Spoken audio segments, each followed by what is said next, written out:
Hello, everyone, and welcome to this week's Fight Night Rising, brought to you by Juked. Remember to put that exclamation point rising command in the chat so you can head over to Juke to see all of this competition in one place. But you might see something new here. We got a new co-caster that I'm beside. We got Booposaurus. Welcome to Fight Night Rising, Boop. How are you doing? Oh man, I am doing fantastic now that I'm with you and all of these wonderful participants and everyone watching on Twitch as well. It's so exciting to be here and continue to be here as Cass has moved on to some other opportunities. He's super talented. I'm excited to see what he's going to do over in the Legends of Runeterra world. But I'm really excited to be here as well to watch some really good TFT. Of course, some really good TFT. We got 1 week until the new patch, but we got some good TFT action here for you tonight. And we take some a moment to introduce our competitors here tonight. We have our three returning ones in Gunmay, Hidden Dino, and Chris. Hidden Dino, who was victorious for the last 2 weeks now. See if he can make it a three-peat. And alongside those, we have Solus, Influrrier, Velocity, Hygao, and Saltman. And we've seen a couple of these players before, but some new names as well. And they will be competing for the portion of the $200 prize pool and for the chance to return next week as well. We have $100 for first place, second place is $50, third and fourth place $25, and of course, as always, the top three will be invited back. Now, Boop, talked about it, mentioned a little bit. This is the last week of this current patch before we move on to PBE, or what's on the PBE currently with that whole new mid-set stuff. There's gonna be a lot of changes there. But for now, still got 1 more week of this. So what are your thoughts right now on I guess just on this meta currently? Like what are we going to perhaps see? Maybe even what are you looking forward to for next week before we get into these games? Oh, so starting on this week on this current patch, I'm actually really intrigued on how we were talking about this before the show, how Mech Infiltrators is going to Yeah. perform. The last time I was on Giant Slayer, the new the huge infiltrator nerfs had just come through, and no one in that lobby could play Mech Infiltrators well at all. And so I think the highest placement there was fourth place, and then literally 2 days later, Mech Infiltrators was winning a tournament. So I'm just kind of wondering through all of these iterations what kind of success that particular comp is going to be. In terms of the new patch, though, I'm so stoked for a couple things. One, I'm excited that they're thinking about utilizing that mid range on your board a little bit better. So those middle two rows are going to be a little bit more consequential for people like Vayne, as well as Timo, who's going to be throwing down those shrooms. So just the newer mechanics in terms of positioning and stuff like that are things that I'm really excited about. Outside, of course, outside of the new champions. Yeah, no, definitely. You talking a little bit about that mech as well. I think something that I wanted to, I guess, provides a little bit of insight on as well. Yeah, I mean, mech I think is has been in a very weird spot for a while, but I think with all the changes that mech has gone through, it is probably like the most balanced that we have seen in a while. You can't just be a Kyun and force mech every single game and dominate tournaments, but he still plays mech sometimes now, but he can't just force it every single game. He still plays it when it looks good, and demo spat still being a thing for the next week if you happen to hit it very strong. And what separates mech from going maybe just barely top four to perhaps a first place finish there. And I think a lot of it is the talent of the mech player itself. I think that Mm. I'll go back to using Kyun as an example as well. Kyun probably was the best mech player in the world, and that's because he knew how to play when people were contesting him. He knew exactly how to position, and things like that make a huge difference. And that's really what solidifies mech from being a little bit underwhelming, maybe a little bit average, from being really dominant. Yeah, and I actually think it's pretty good balance wise to have a comp that is either underwhelming or potentially a top two opportunity for the player at hand. So what I ask you though is it is in the most balanced place that you said, and players like you know how to do it when it's contested, right? To find success with this comp, it's actually in a lot of my games has been really hard if one other person is doing it. What is the main difference between playing a contested mech comp versus playing solo in terms of how you're going to go about progressing through the rounds. Yeah, I mean, there's a lot of factors, but mainly it's in scouting their mech players, seeing how far they are ahead in the units that you have in terms of timings Mm, that you want to be rolling down, finding your upgrades. Maybe you want to roll down to make sure you hit that, Fizz 2, but maybe you want to wait to try to hit that Annie 3. And you can push levels instead and add things like Sorcerer or Demolitionist, Valkyrie, etc. So it's utilizing just a lot of information on the state of the game and I guess just coming to the conclusion of what outcome is the best. And players like Kyun do that very, very well consistently, just not making wrong decisions or making better decisions as opposed to these other players who maybe will roll down a bit too early and waste all their gold and not really find much or not push levels and waste all their gold that way. yeah, But and yeah. I think this is a really good way to transition into the game because something that people don't really think about in terms of TFT, at least the average player, I think, is the micro versus macro versus micro for a lot of these games. What you're doing and how it's affecting the grander scale of the lobby, because certain lobbies can have their own little metas based off of the information that is gathered per player. So I'm really excited to see what these players are going to be able to accomplish in terms of their information gathering, because I've noticed the players that do seem to struggle are the ones that don't really scout out their opponents as well as maybe some other players do. Is that something that our returning top three has shown in the past, in the last couple weeks, that they're capable of doing? And then I think the second part of that is then utilizing that information correctly. Oh yeah, of course. That is a very imperative talent, and we do have pretty consistent players who have been performing very well. The past 2 weeks, Hidden Dino for one has been a player who has shown tremendous skill in all of these regards. Being the back-to-back winner, going for maybe even the 3-time back-to-back-to-back victory here tonight. We see Gunmay here as well. Gunmay always performs very well in the first couple of games. It's in the last two where Gunmay kind of falls off sometimes, but he still manages to break into the top three. Sort of made a little joke last week. Gunmay is part of the main cast of Fight Night at this point. We always see him. He always comes back, and he has won before in terms of a Fight Night, but yeah, He's it's been always those living in first two that games. Yeah, he's been Yeah. living in that 3 spot, for a couple weeks now. It's been funny to see him on Twitter too, because he's always like, "Oh, he did so poorly and blah, blah, blah," and I'm like, "But you're coming Yeah. back next week, right?" And he just holds himself to such a high standard, and while, balance is really important there, it really just goes to show his passion, to do well in this game, and I believe he's also competing in, the other Giant Slayer series as well, so he's definitely a Mhm. up-and-coming player to watch for. I've enjoyed watching him through a lot of Fight Night Rising as well. But now that we've got the lobbies, we see kind of what everyone is doing right now. We're about to get done with our NPC rounds. Looking at the lay of the land, we're seeing a lot of units on the bench of Chris right now. What is the goal here in terms of economy? Do you want the units? Are you looking for those tier twos? Are you looking for money? Of course, it depends on what you're going for, but in the most common cases, what are you looking for? Yeah, I mean, I suppose the most common cases, well, I mean, it depends on the player. I think still in some extent, either it's a player who has a decent start for maybe a hyper role composition. At that point, you may be looking for just more econ, so you can make 50 gold a lot faster. We see Chris here with the Zaya too, so that could. Even lean towards the route of going a Zaya, a Shredder composition here. But as well, we also see on Chris's board the Malphite too, the couple of blasters that could easily just be a solid Lucian carry towards the mid game. I could see very, very good justifications for both, wanting to aggressively push levels, not care about econ. That's the sort of like Pult style of play that's become very popular and very well known.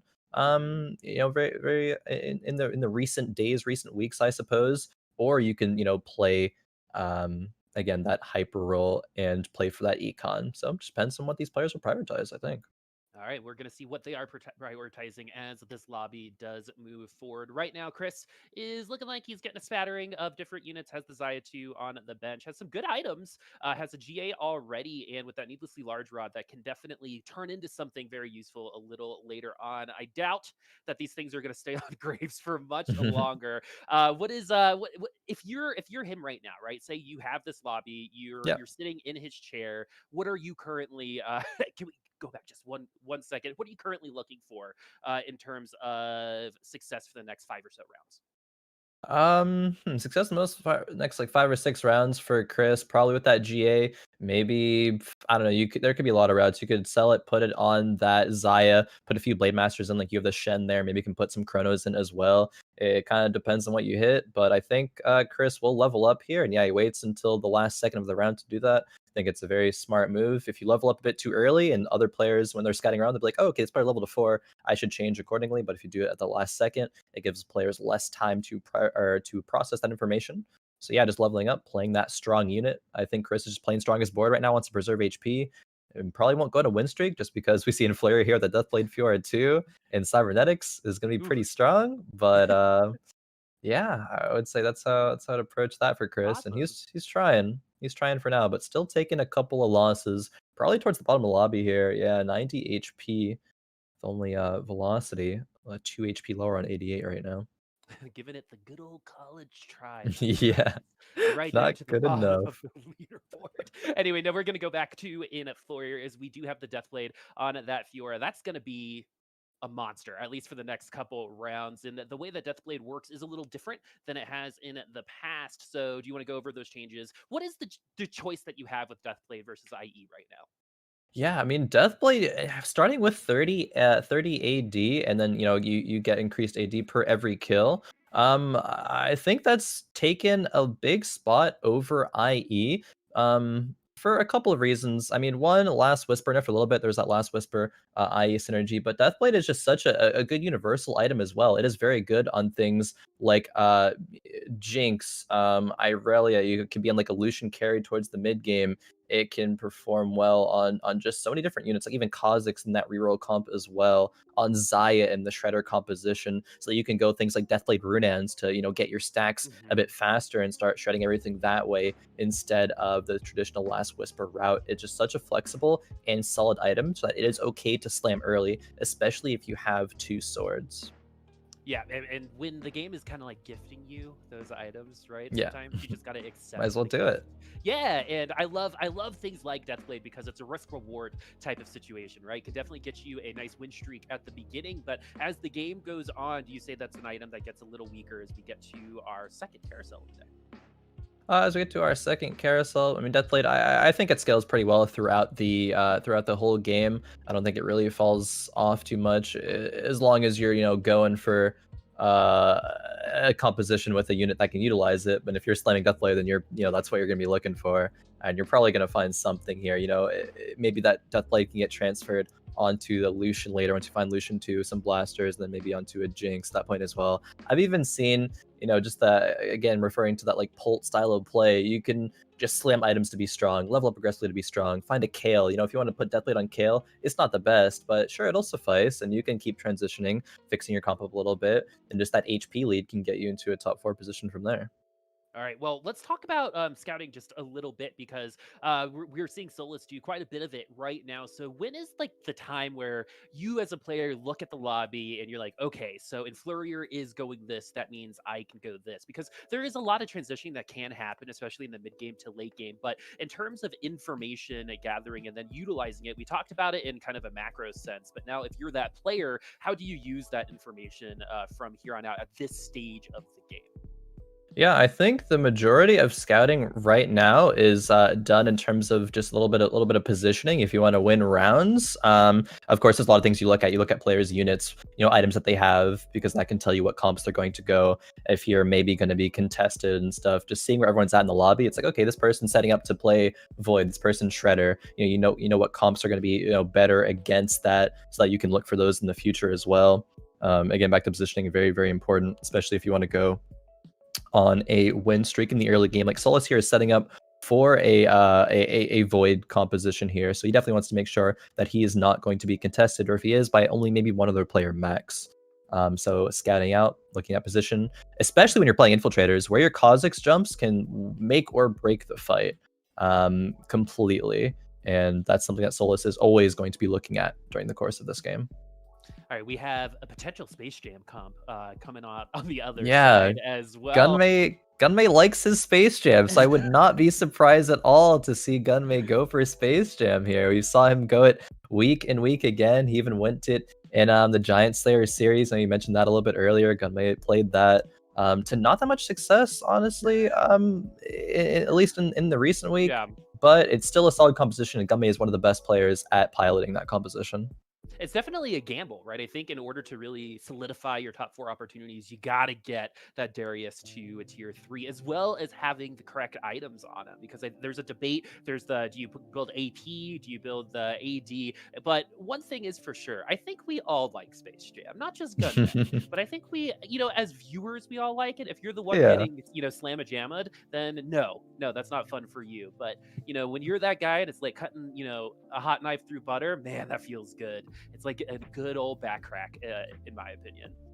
Yeah, no, definitely. It's very, very satisfying to, as a spectator and as the pilot of that composition, to see your Darius just reset after reset after reset. That is a very, very good feeling. And no one better to give us that experience than Gunmay here. So, for ours and for the spectators, point of view here, hopefully it does work out. Hopefully we do see some solid Space Jam action. And we do see Gunmay here. Yeah, he rolls a couple of those Celestials because you do want to have that Xin Zhao, that Rakan, as well as that Ashe and Cassidon to get 4 Celestial, a Jace as well to get that second Pirate. It's a lot of the power too. You get a lot of early gold, especially if you find a Darius early and you find a Graves or a Jace. Has solid items on that Darius as well. That GA and Ionic Spark. I know Gunmay prioritizes Ionic very heavily. And if he does get Protector Spatula as well, he'll pretty much always put Protector Spat on the Darius. But if not that, then I think we'll see a couple of other AP items, or one other AP item, maybe a Death Cap or something of the sort.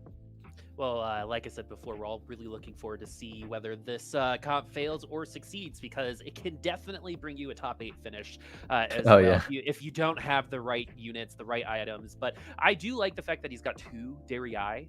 He had 2 Darii or Dariuses on the field, so we got the double Space Jam. I've always wondered if we'll ever come to a time where it would be better to have 2 tier 2 units versus 1 of the tier 3. I think Syndra got kind of close to that with the way her ult used to work.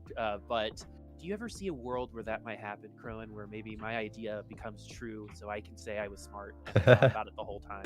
Of 2 tier 2 Darius of the tier 3, I mean, overall, I think if you're getting tier 3 Darius, you're probably going to want to play that. There is definitely merit in some situations having 2 tier 2 units and not wanting to go to the tier 3, or at least not aggressively trying to roll for it, because there's the risk that you might not hit. So sometimes, there's situations where, I don't know, you want to play like 2 Cho'Gath 2s or something like that, because it's not worth the risk of trying to go for a Cho'Gath 3, because if you don't hit, then you're kind of screwed. Maybe you just want to push level, play another unit, and be satisfied with that sort of style of play right there. Perfect. As Gunmay, I hope I didn't curse with the words top 8. It's like saying 7 at the Oh craps no. table. You know what I mean? Yeah. And we've got hidden Dino now. Everyone kind of hovering around that 40 to 50 gold, which is where you kind of want to be. It gives you a little bit more flexibility in terms of transitioning, in terms of rolling down. A lot of these players have specific moments in each round where they want to try to be aggressive. They'll adjust based on the lobby. But here, hidden Dino, who is, you said, a 2-time winner at this point. It's so funny because, I remember all the way back to Faye, that 3rd win is hard to come by. It seems to be like the Sisyphus of this experience, right? You get your 2 wins, and that 3rd one can be really difficult. And when you're coming in with that, oh, I won the last 2, the expectation is that you get top 3 once more and potentially win it again. But Hidden Dino seems like he's setting himself up to potentially be successful once more. Let's take a look at this comp. Also running some Pirates. Yeah, running some Pirates, and interestingly enough, has some mech units on the bench there. Has already made Bramble. I'm pretty sure Hidden Dino's pretty committed to mech at this point, which is very interesting and a little bit risky, but Hidden Dino seems comfortable enough to try to go that. He did sell the Annie there for Econ just to make sure he went up to 50 gold there. I don't think that really dissuades him from going mech, though, because he can just easily roll it and find it again. He wants the econ to go to 6 and then start rolling down from there. His HP is very, very good if he does want to go that route. And I think that is likely that he does from here. Yeah, HP is also part of your economy. That's how I like to Hmm. think of it, Oh, right? of course. It's not just your gold, it's not just your experience, but your HP and how you utilize it. Some of the best players, I think you were actually one of the first ones that I saw this with when I think you were in a smaller, I think it was a smaller tournament, was being able to balance being in seventh and eighth and just stabilizing a little while later, knowing where you got to kind of have to solidify yourself in terms of HP. Yeah. Looking at HP right now, is there anyone who should be concerned? Is 59 too low for this moment? For this moment, it is a little bit low, but I don't think it's too low. Especially, I mean, Gunmay is very practiced at this composition, very practiced at knowing to the point where he can go before he needs to really go all in. So I wouldn't be too concerned right now. I saw a game. I was watching a stream earlier. I was actually going back to Khroen. I saw Khroen go to like 30 HP by infiltrators. By actually, it was 3-5. I'm pretty sure that he was 30 HP. Ended up winning that lobby. So it just goes to the player's ability to balance all of that and knowing the correct points to push your push the gold all in, push Yeah, levels your and win things like that. conditions. Yeah, your win conditions, exactly. Playing towards your win condition. Sometimes win condition will change. Sometimes it will be I don't want to go this low. And usually you don't want to go very low in this current meta. You want to preserve HP earlier on, but there are players who are very good at balancing it for later on in the game. Traditionally, players like I would say like Delicious Milk, probably widely regarded as one of the best TFT players in North America. He does that very well. Soju as well. I've seen Hmm. Soju on Fight Night here before, but players I think like Solus and like in this lobby like Solus and Hidden Dino seem to do that pretty well sometimes as well. Yeah, so Vu is a part of the Little Legends community, the podcast that I do, and he was coming in and he was like, "Man, I'm a sweaty boy right now. I'm nervous, but you know what? He's doing good. Maybe you're sweaty because you're on fire, my friend." Uh, Yeah, that win and streak and has that's a tier 3 good thing. Zaya. Tier 3 Zaya with pretty good items. He's got that Runin's Hurricane, and maybe we'll get that Deathblade a prediction from you on Oh that yeah. Zaya with that Runin's Hurricane, because early game that could potentially carry him all the way to the mid to late game, which we're getting really close to that mid game, especially after this next NPC round. We've gotten a little bit of the lay of the lamb as the Tier 3 Zaya not quite enough for Velocity, as we're looking over at influrrier, who is doing a pretty standard Vanguard sniper early game setup. What do you another death blade as well on that Yeah. Jin? What do you see in here? What's your take? Yeah, Jin, another unit that I forgot to mention earlier. Jin, very good with Deathblade. Probably going to be looking for a rune dance for that one. I've seen a lot of snipers fit into various compositions. Like there was a while ago, just the standard. Okay, I'm going to go 6 Dark Stars with Jin sniper, or I'm going to go 4 Vanguards with Jin sniper. But it's a little bit more flexible now, especially with the 2 Vanguard buff that we had, and 2 Vanguards, with 125 armor. You don't really need 4 Vanguards anymore. You can fit things in like a secondary carry, like Kale. Oh, we have Runaan's there for Influrrier, the items that he just got that bow and that cloak. So I wouldn't be surprised at all if we do see exactly that. I mean, there are a couple jinxes. There's a route. There's a world where this could be a jinx pivot, but no. Okay, that's going Oh, to be that's a Jin 2 there on that roll. That Runaan's is slammed. So there we go. We're only at 4-1, folks. Already a tier 2 Jin. I got that 15% slam on that. So that should be doing quite a bit of damage. Remember, folks, Oh the way yeah. that Jin works is he doesn't scale with attack speed. It just does more damage on that 4th shot. So you'll see him get built with AP in that way. So if you're just tuning in and maybe we see a Rabadons on a carry like Irelia Darius or Jin, something you don't see in regular League of Legends, TFT is just a little bit different, as we're seeing just like how protected and the positioning of this Jin I wish could happen in my real League of Legends Oh games. yep. Even when I'm playing Jin in my real League of Legends games, I would literally be in front of everybody right now. But it looks like he's going to survive, no problem. The sniper's doing their work, and that's going to be a 3rd win for Influrrier, who's still above 90 HP. Yeah, Gunmay there, as we saw in Flurrier go against. Gunmay did, in fact, go that Protector Spatula on the Darius, having to find a spat. It seems like he does that near every time. Checking back in with Hidden Dino. Maybe not the mech that I was anticipating, not the mech I was expecting. But the question is, what route now does Hidden Dino go for? And looking at this, I'm not 100% sure that I know, and looking at how inquisitive he looks right now, I'm not sure that he entirely knows as well. But he does have high HP right now, so he has a lot of time to work through that. See, he's going to be leveling to 8, I believe, next round and rolling it down. So I'm curious to stay on Hidden Dino and see what that transition exactly is, because there's multiple ways that this can go. He might Going to be actually make his losing team here. worse if he Yeah, goes the wrong potentially. direction. Exactly. That's something to watch out for as well. A lot of times when you transition, you actually get a little bit weaker. So it's like a lot of times better to play the board you have now as opposed to selling a couple of tier 2 units to find or to play the tier 1 units that aren't upgraded yet. So they're not that strong. But it's just like, okay, those are the units that I want. So I'm a tunnel vision on those. But yeah, level 8 here gets 30 gold to roll with. That's a Xerath. That's maybe some direction there. It doesn't have a Rage Blade or anything though. So A lot oh of man. option paralysis, I think, is what we're seeing here, right? Because sometimes having too much flexibility and too many options makes your brain just go into overdrive and stop Yeah. thinking correctly, right? Like you said, you can start hyper focusing on certain units, which would then make you miss those units and skip over them in the pack. And you're in a situation where you're defending your title, and his brain's has got to be going crazy right now. But it looks like we're definitely going towards that void direction, as that means we got some true damage online for Hidden Dino, and he did go ahead going in with those tier 1 units instead of tier 2ing the units he already had, and it looks like it's going to be close. And this potentially could mean that he's going to struggle for the next couple rounds as he's there to upgrade some of his other units. And unfortunately for him, he doesn't get the 1 gold in the victory, and we'll have to lock that pack. Yeah, needs to lock there. Didn't want to sell anything for that. I'm assuming once Misfortune try to go for MF2, but not 100% sure about that one. I'd say there's still the route where Hidden Dino isn't completely locked into going voids and going Vel'Koz carry. He does have Umbrellas and a tier though. Unfortunately, wasn't able to pick up that Vel'Koz for the Vel'Koz 2. I think he had a cloak as well, so it would have been QSS, a very staple item on that Vel'Koz, but goes for that glove as that is available. So probably we'll do it from there. Checking out Gunmay's perspective here. Gunmay very far from Darius 3 still, but still 51 HP. Not the worst. On a couple win streak here. And It's not a the worst Gunblade is, there.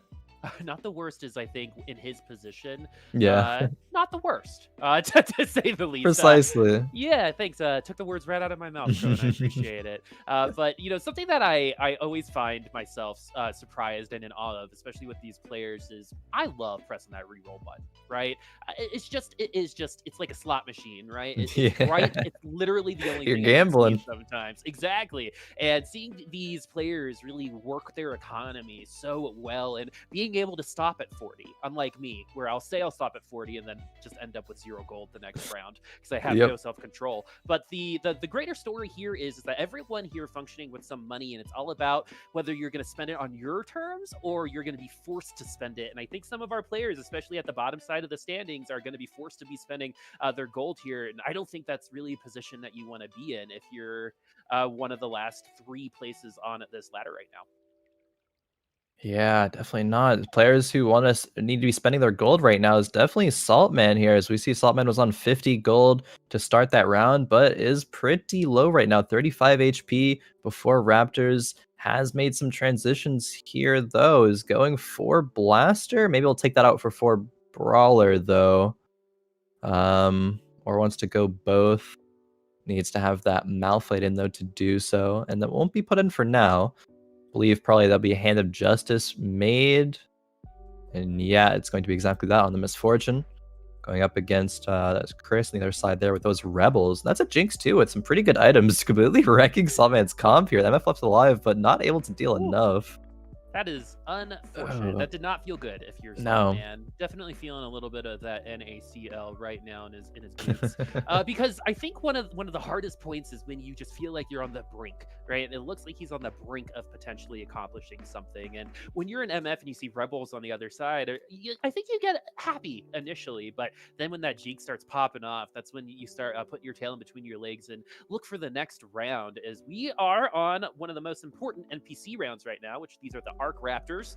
And this is where I feel like the game it's like when you shoot the gun on a track meet, right? It is where you go, right? And Yeah. this is where things start getting really, really serious. The items become way more impactful. The units that you have need to be a little bit more solidified, and we now finally have way less transitioning after this as well. So if you find yourself on fire at this point, you're probably going to be doing okay for the next couple of rounds. But if you find yourself at the bottom of the leaderboard, just to emphasize this again, at this current time, it's a rough place to be. But good news, though, for Saltman is he did find that Jinx too, especially Yep. with that IE, with the Thieves Gloves. It'll definitely help because the IE doesn't always appear with those Thieves Gloves, because the Thieves Gloves could definitely bonk you out of a game as well. Oh, for sure. They definitely could. Gonna end up making a locket there. Not the best item for Salt Man, but it's what you got. So items are to be committed at this point. You're not going to get any other items from any PvE rounds besides for completed ones from the Kane. This position here, not going to be very good though for Saltman, because the Kha'Zix just jumps on both of those backliners. And positioning here really matters. Like Saltman, he had to not only roll down for a lot of upgrades there, which he found some, but needs to be wary about who he's going to be facing. Solus, I'm sure, was on top of that, knew that Saltman's one of the players that he could face, and moved the Kha'Zix over there. And yeah, both carries just got annihilated.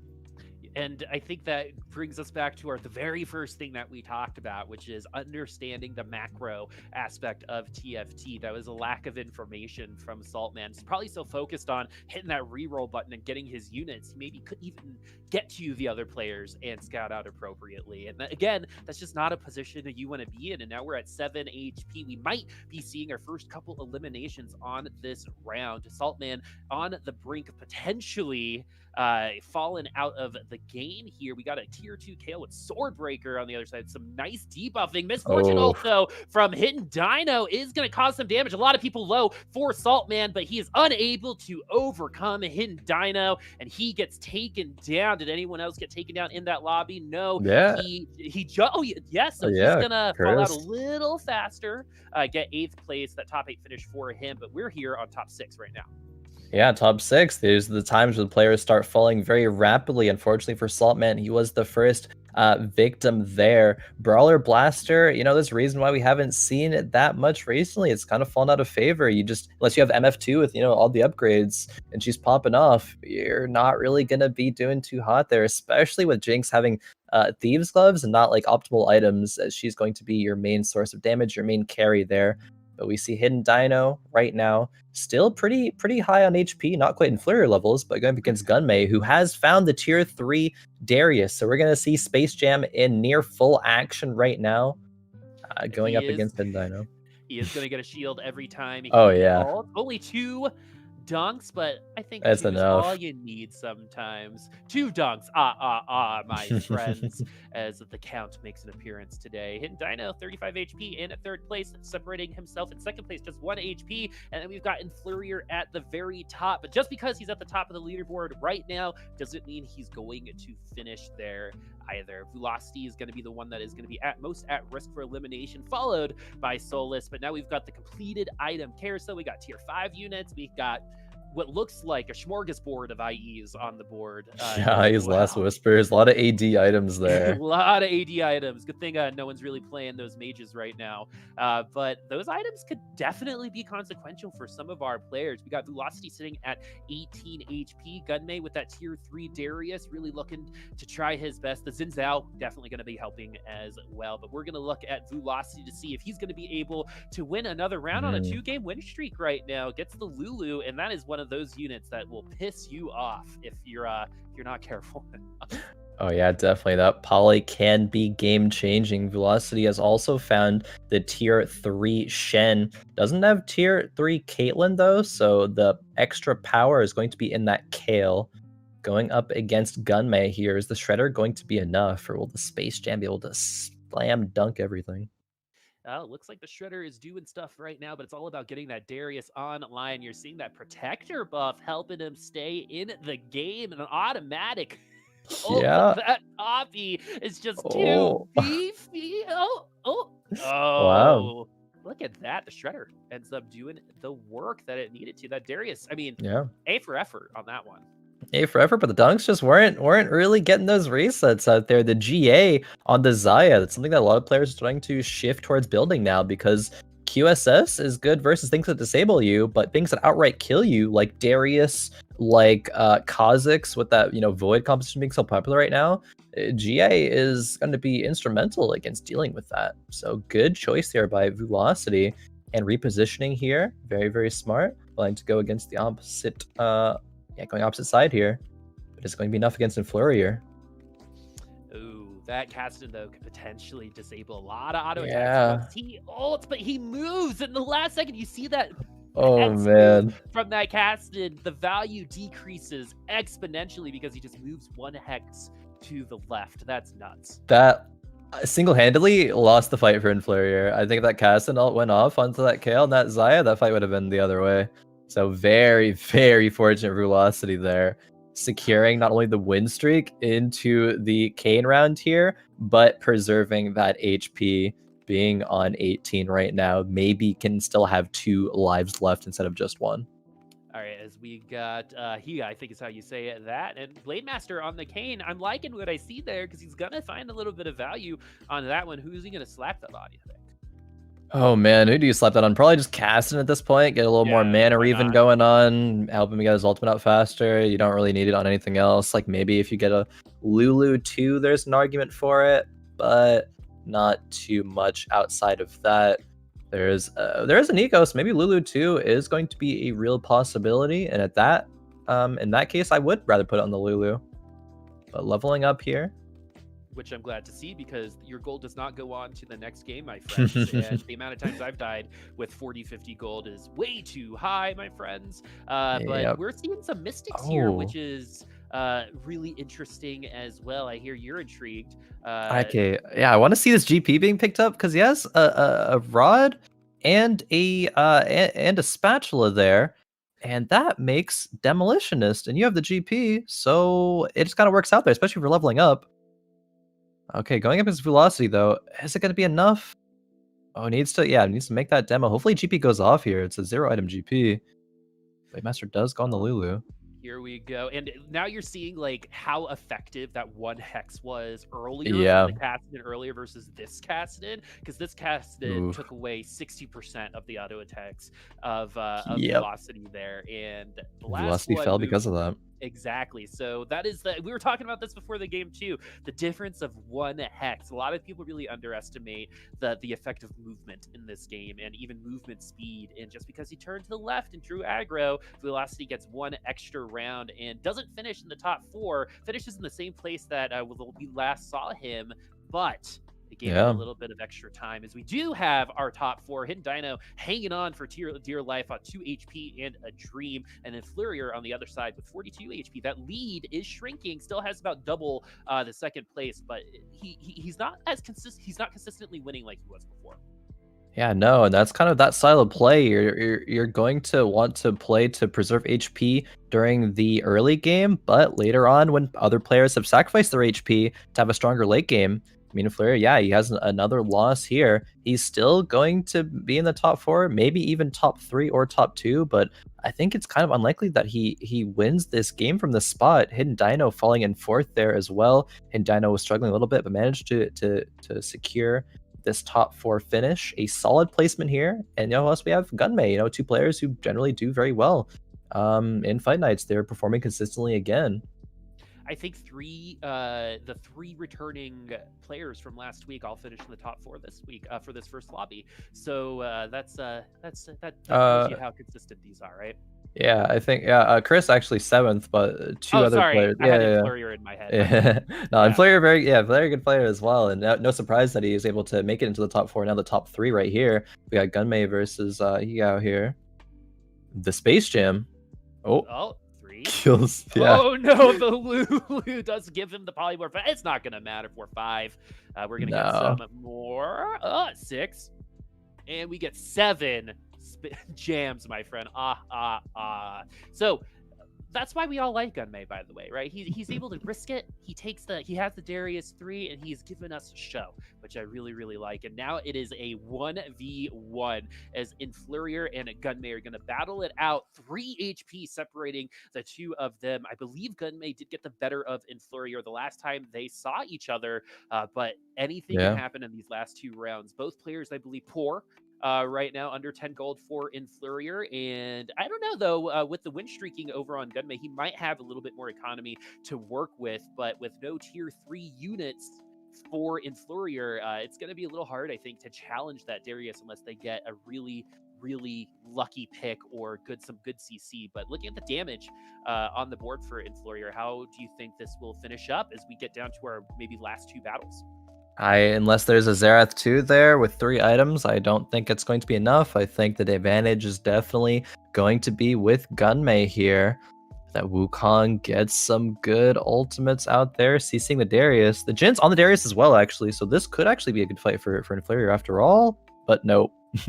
The Darius survives, and it's not going to be a death yet for Influrrier here, but gets one more round to try to switch things up. I was going to say I almost wanted to see Influrrier with the lead that he had push level 9 and sacrifice. He sacrificed HP anyway, but it doesn't seem like the rolls were super impactful. Like, I think he spent a lot of time here rolling for a Xerath 2 and just not hitting.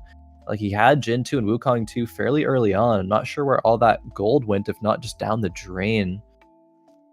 That is unfortunate for Influrrier because we saw, I think it was 4-1 that he had that Gen 2 with the Deathblade already. Oh, Yeah. as well as landing the Hurricane on the next carousel. And you're right, where did that money go? Because on the other side, we see a ton of tier 3 units. We see where the economy is going towards for Gunmay, but with 8 HP, it's going to be really hard for him to continue surviving here. That Protector buff doing some wonders for this Darius, and the GA is going to help him out of this predicament as well, though this one's going to be a little bit closer. It's over, though. It is over as Gunmay will be winning our first lobby of today. That's exciting to see Space Jam take the first victory undefeated today, by the way, friends. Some good stats there. But you said it, though. It would be bad of me not to bring this up because you mentioned that Gunmay starts really strong. He does And then every kind of time. falls off a little bit later. We get a lobby win, and usually a lobby win followed by a top 4 can solidify you a nice spot in the top 3. But this is something we've seen from Gunmay before. What do you think is happening there? Is it just like a fatigue thing? Is it a mental thing? We're not in his head, so we don't quite know. But you as a player, when that happens to you, what is the reason behind it?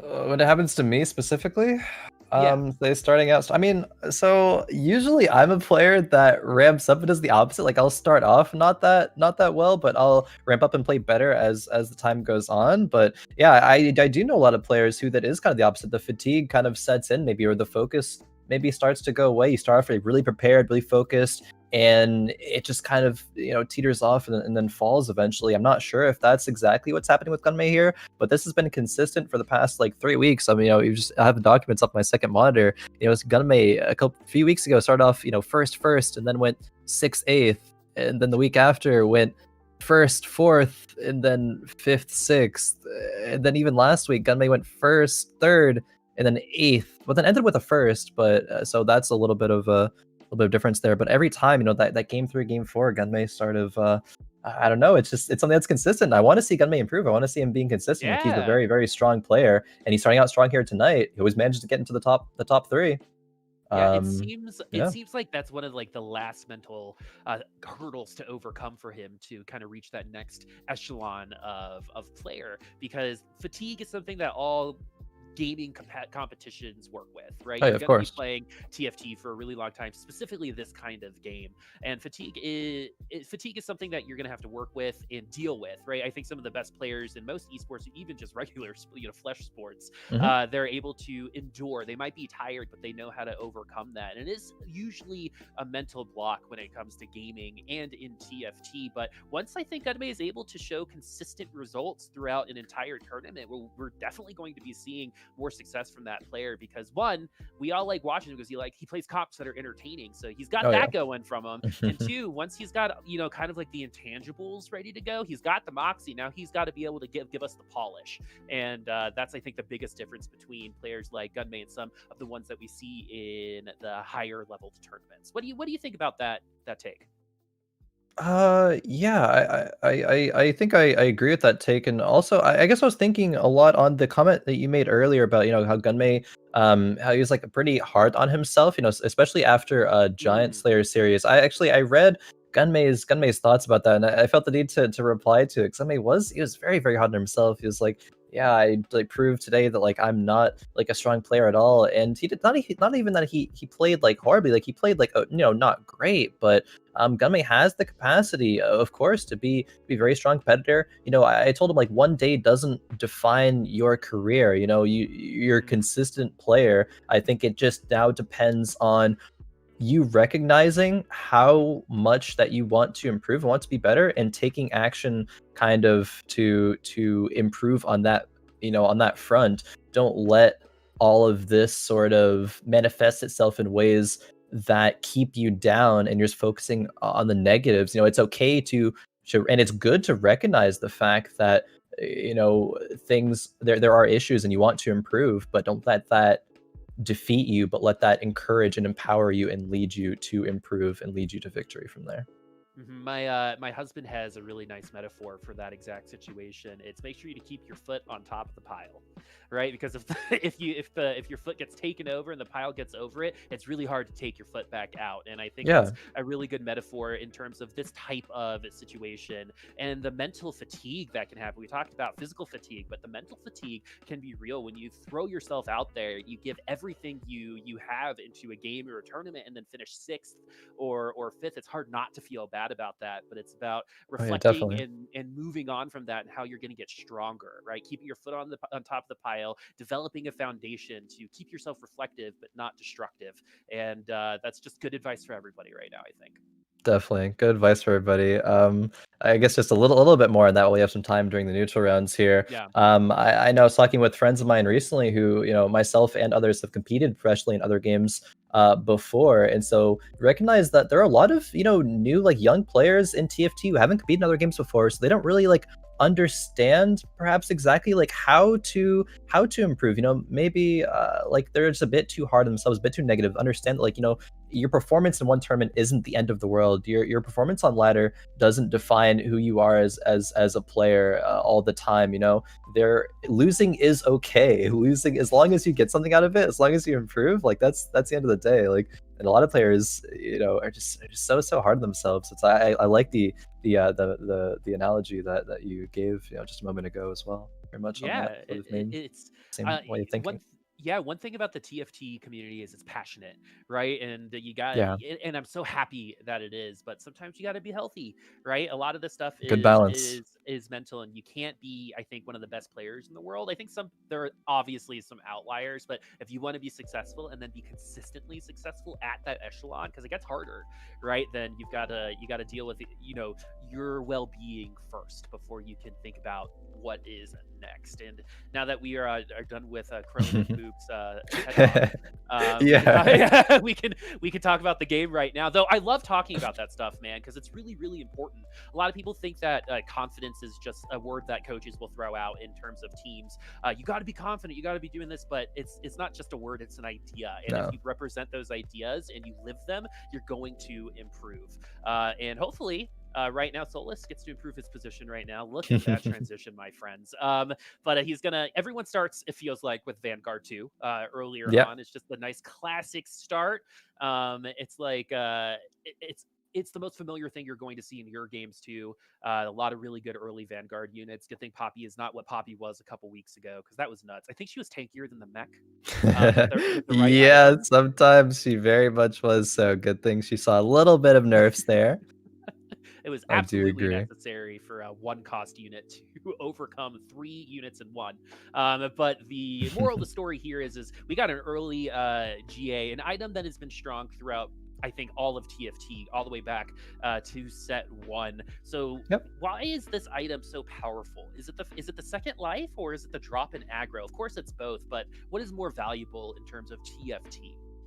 More valuable in terms of TFT. I mean, just the second life, being able to come back and still. I mean, both things combined, I guess, but more so the coming back. Regard coming back, not having that aggro, so you're able to do a lot more in those fights. They're very high impact units. Say if you think of GA, it's like all right, GA Gangplank. a unit that it pretty much guarantees that he gets his ultimate off, and it's such a high impact ultimate that it's just such a safety net there. Even units that are your carries, you know, say if they get jumped on by a Kha'Zix, if they just get one shot by, you know, they're isolated and they just get one shot, that's a non-factor in a unit that you've committed so much to, but they can still come back with GA and carry a fight. That's the difference between winning and losing fights. So that's why it's, you know, such a just staple item there. You're coming back, you get a second chance, and that's a strong concept. That's a strong idea, and especially on Kha'Zix as well. And you know, as GA is prioritized on that void, we saw the GA on the Kha'Zix just a moment ago. Once he jumps into the back line, he trades, you know, 1 for 1. He comes back and cleans up the rest after that GA. So something that we actually saw on the other side of that board was an early Zephyr on a Fiora. That's not something that you see very often. It's Zephyr is something that takes a unit out of the game, I think, for 6 seconds to start the round. And the interesting thing here is a lot of people, I think, say that that's a really good item to get completed on a carousel, not something that you're necessarily going to build. Why did this? I think it was Hidden Skies. Why is Zephyr right now? You know, the only reasoning I could really see for slamming a Zephyr so early is that you have a decent board with the units. Your items aren't really pointing in any direction, so you're just gonna make a defensive item that's solid right now, and you're gonna go for that win streak. And unfortunately, Krisz here is not on a win streak, had lost that last round, but I could see the reasoning here. You're not going to want to make Chalice. There might be an argument to make Redemption, but Redemption is maybe not going to get as much value if that unit happens to die last here. Zephyr is going to be guaranteed value every single round. So probably just going for that win streak there. It's all about going to Marshalls and going to the value, you know, area, right? Yeah. Or, you know, at the beginning of Target, the $1 zone, right? That's where you want to find your units and your items in TFT, because it's all about value, right? And if you're not getting full value, if you're not min-maxing everything correctly, then you potentially are just ruining your entire lobby experience. Because I think committing to items is something that is really hard for players like me, because I never know what I'm going to see later. We did just talk about how there are transitions all over the place, but if you do want to win streak and gain economy, you have to you know, slap some items on some units. So what is your decision-making process, and these players' decision-making process kind of say, all right, I have a weak comp, I'm just going to lose, versus I'm going to make a Zephyr right now? Yeah, it's probably a decision that I personally would never make, is to just slam a Zephyr early. You know, especially if I have Cybernetics and Evolution early. Red buff is on my mind. With Cloak, I mean, that's very important for things like Quicksilver Sash as well. You might need that QSS later on. Say you transition into a Kale, into, you know, MF, like any carry, that QSS is very good on, even Jinx as well. But I mean, Zephyr's always going to have some value though, so I don't disagree when players try to or do go that route. I just personally don't value it as much. But it's working out for Krisz pretty well during this early game here, you know, only dropping 1 round on a 2-win streak, going into the Terror Bursters PvE round here. Nice. So you just taught almost everyone in the lobby what these are called. Yeah, I've started trying to say the actual name of them starting a couple weeks ago, because I'm like, yeah, I probably should, you know, being a caster for the game, say the actual names of the rounds. I know, you know, people like that one, and some people are like, I mean, I'm so used to just calling them Krugs, Wolves, Raptors. Kind of can't call Kane Dragon anymore because it's completely different. But yeah, these are the Terror Bursters. Yeah, so that's why I said Arc Raptors earlier, because it's like the one, you know, like that one is, I feel like I could guess what those were called. But here we go. We got an early Vel'Koz too for Vulocity, who was honestly pretty lucky, I think, in that last lobby with that Kassadin, and he finished in 6th place. But I saw some good potential from him, some good decision-making skills, deciding to take each round individually. It might be overdoing it a little bit. Tons of repositioning. What do you think of that kind of gameplay style, keeping your opponents on their feet? So kind of makes scouting way more difficult for you specifically, but you're looking at your screen more often because you're moving a bunch of people. Yeah, I mean, I think it's important if you're making the right decisions, moving in a way that's going to average out to be better in the long run. Then, I mean, that's the kind of play that I like to see out of Velocity. I do like the things that I saw, so I want to see how he improves going into this game. You know, I want to see Velocity have a top 4 finish here. Hopefully, that's going to be a thing. Finding an early Vel'Koz does give you maybe not so much a lot of direction, but a lot of strength here. Unfortunately, the Ash Arrow shut all of that down there. Still has a couple units here, Um, but probably not gonna win this one that though. was a feels bad Oh man, man. Some calamari on the menu here. Some frozen calamari. It's not even that great.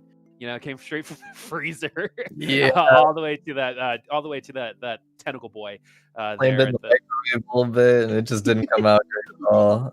Yeah, exactly. You like microwaved it. The crust Yeah, is bad. You know, for some reason, it's like closer to a popsicle than it is to somehow, calamari. Yeah, yeah. like some science has happened. But we're over here at Gunmay. Look at that. Ziggs That's already in tier 3 3 things already. It's only 3-2. So he's been spending and quite a 3 bit of money. tiers. So tier 3, and he Yeah. got, so we're potentially going to be seeing machine gun Ziggs, or it's a evolved form with three Seraphs, which is Gatling gun Ziggs, which is for me not as fun to watch as Space Jam. It's for some reason Space Jam is entertaining, but machine gun Ziggs is frustrating. At least for me when I see it in a game. Yeah, it's definitely not as exciting, you know, just a not as pog of a moment as that Ziggs, or sorry, as that Darius would be. But Ziggs very strong here. Gunmay did make the choice to hyper roll all of his gold down, and he got rewarded because he did hit. So his HP is going to be protected. He's going to be in a good spot. He just econs up from here on out and pushes levels, finds Jinx, finds solid Jinx items. Already committed to making that Ionic Spark, which I do like. I think that's a good decision. It makes Ziggs do more damage. It does make a Jinx do more damage, and GP later on do more damage.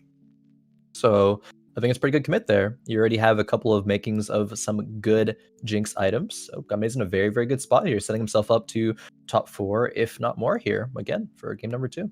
Yeah, the tier 3 Ziggs might potentially be one of the only pieces he needs to get there. I mean, that's so Yeah. much damage, I mean, right? And the frozen heart's not going to help quell not, this I mean, a Ziggs. little bit, but not too much. I think when Ziggs gets to, oh, that bomb actually didn't really do anything there. Yeah, Uh-oh. it went into the nether. So unfortunately, Gummy is taking a loss from Dino here. That Shredder, that Xayah. Frozen Heart gave a little bit of extra time for Xayah to shred down the front line. I Ziggs, appreciate that. yeah, Ziggs not having double Seraphs yet. And the tier is actually taken away from him. So he'll have to wait even longer to get double Seraphs. He has to get it, or else I think the investment is almost worthless. If you're going to put the items Yeah. on the Ziggs, you have the 3 tiers. Why wouldn't you go this direction? I think it's the right Yeah, choice.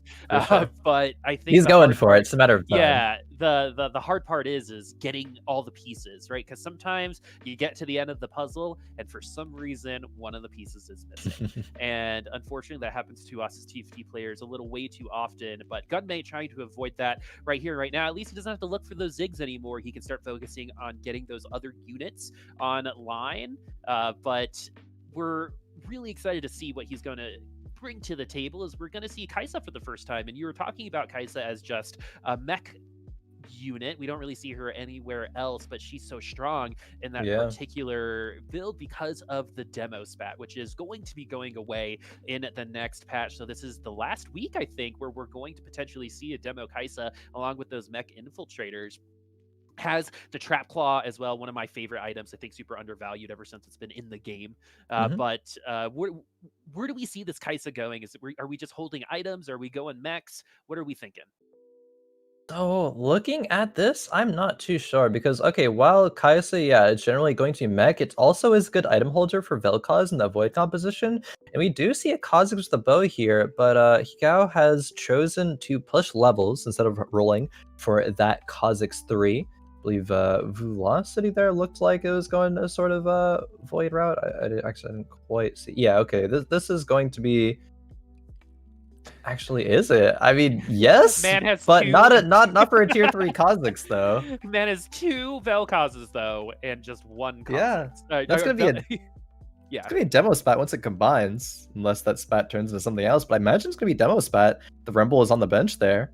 I don't know if I like this though from Velocity. Like if you're gonna push levels, you should have been level 6 already. Tried to, stabilize, but on a 2-loss streak and maybe even on a 3-loss streak here as this Shredder already having 2 very good damage items with that last Whisper and Infinity Edge. Just gonna tear Watching. through most of the comp. Oh, I well, mean, unfortunately, the Vel'Kozes don't cross their beams and actually go towards the yeah. same direction. You're gonna potentially want to put those on opposite corners if you are gonna run the Vel'Koz, especially since it's tier 1. It's not I think the biggest deal for it to get hooked. You have another one, I guess, as a failsafe on the board, but he cannot find a Kha'Zix. He levels up quickly and then has a tier 1 Kha'Zix still. He potentially can get his tier 2 Vel'Koz before this one cost unit. Very awkward composition right now for Velocity, and I think the 50 HP showing exactly why. As we're looking over at Gunmay because of this NPC round, Khroen, what are these called? Yeah, these are called the Infiltrators. Hey, there it is. And Formerly known Infiltrators. as Wolves, but now the Infiltrators. And no tier for Gunmay here, unfortunately. But a lot of other items. Let's see how many items you have. 5, 10, 11 item components. So after he gets another one from Carousel, it is actually unlikely that he gets any other item components from Raptors moving forward here. Might get lucky and get one, but that's going to be the max here. Yeah. And I Yeah. think that is something that people need to understand too, is that the way that the items come out is balanced throughout the game. So if you get a ton at the beginning, you're not going to get as much a little later on, specifically at Arc Raptors. Again, just kind of flexing that I knew what that was. But the moral of the story here is this is pretty much what he's got. He's going to depend on this carousel to give him a tier. And at second place, it's going to be pretty hard because the other... Oh, his Velocity did get a tier 2 Yeah. Vel'Koz before this round with that demo spat. Is it going to be enough? I don't think it is still. That Rabadon's on the Ziggs Not quite. is going to burst him down, but Velocity does look a little bit stronger. Having a tier 2 Vel'Koz this early should do him some good, but it's all about what's coming after that. He has the Rumble in. It's in the back line. For some reason, in terms of positioning, this is interesting to me, as I would assume the Blitzcrank and the Rumble would switch spots. Yeah, generally, actually, for the Void composition, players do like to have their Brawlers in the second line, have their Vel'Koz behind, their TF behind, maybe like TF plus one of the Brawlers on either side, to protect the Vel'Koz from like Blitzcrank hooks and stuff, assuming that it doesn't have QSS. But yeah, Velocity here, I mean, trying to make this work, going up against Saltman, who has some Voids of his own. The Kha'Zix does jump directly onto the Vel'Koz there and takes it out.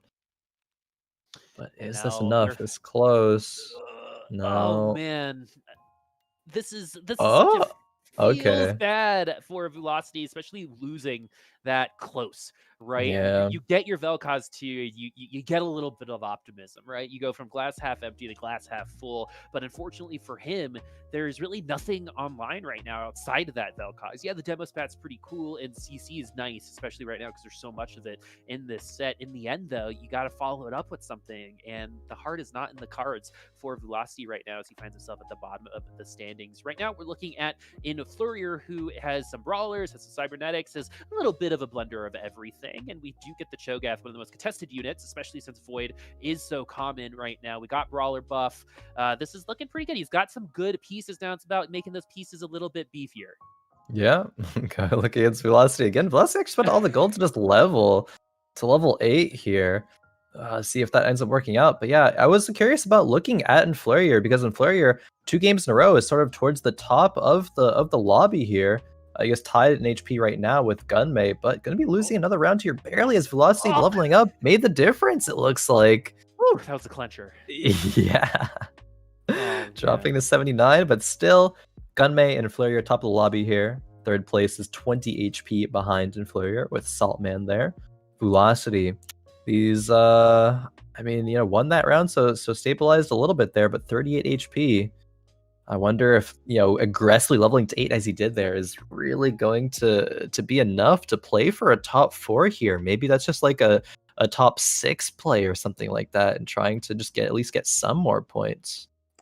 it's all about the difference between identifying value and searching for it, right? When Yeah. you're kind of searching for what you need, you're never going to be in as good of a spot. We talked about the mental a little earlier, and I really think it matters. For some reason, I really think your mental affects what cards you see on the screen.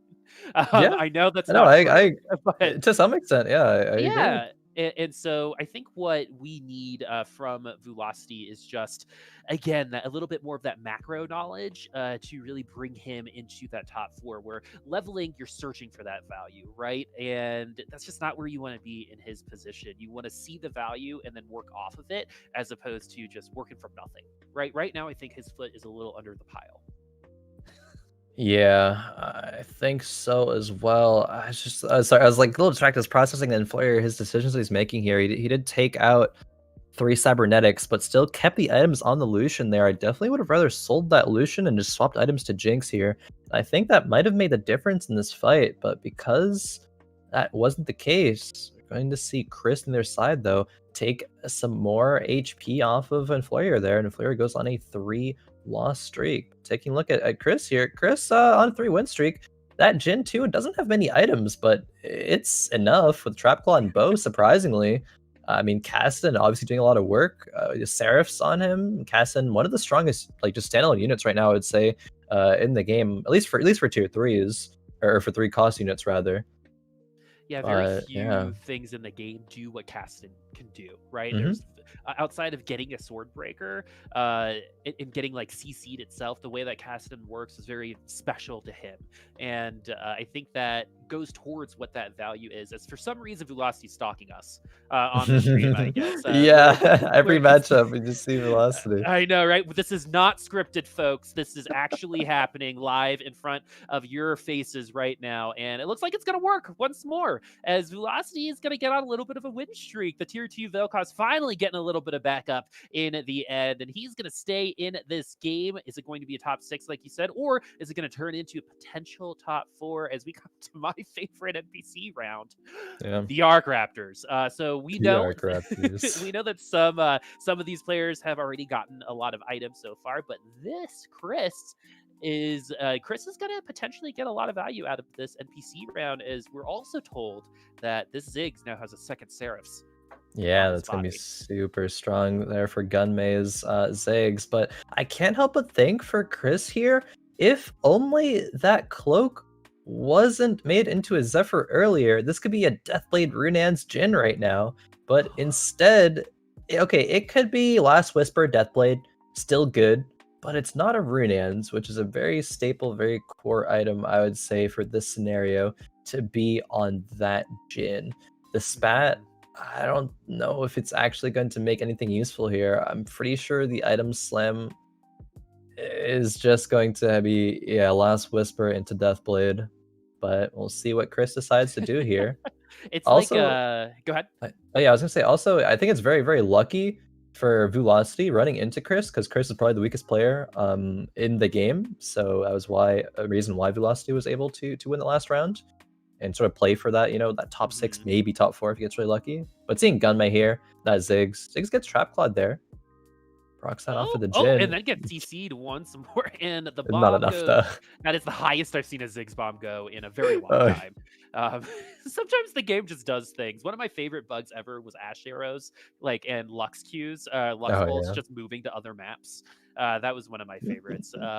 But as they we really go the distance there. I know, right? Hercules, one of the best. As we see Kale kind of specced out right now. And what I was talking about earlier is with those late game spats, it's kind of like when you're you got the munchies late at night, you go into your refrigerator and you don't see anything you like. And then 2 minutes later, you open the refrigerator again and you're like, please be something, right? That is what looking for a spat item is like when you don't have one, right? Pretty much. Everyone does it. They keep that spat. It's almost held onto that mouse as they just slowly go over all the items. And all these players know exactly what these items are made, but sometimes that little bit of hope might change it and might give food for you in your refrigerator.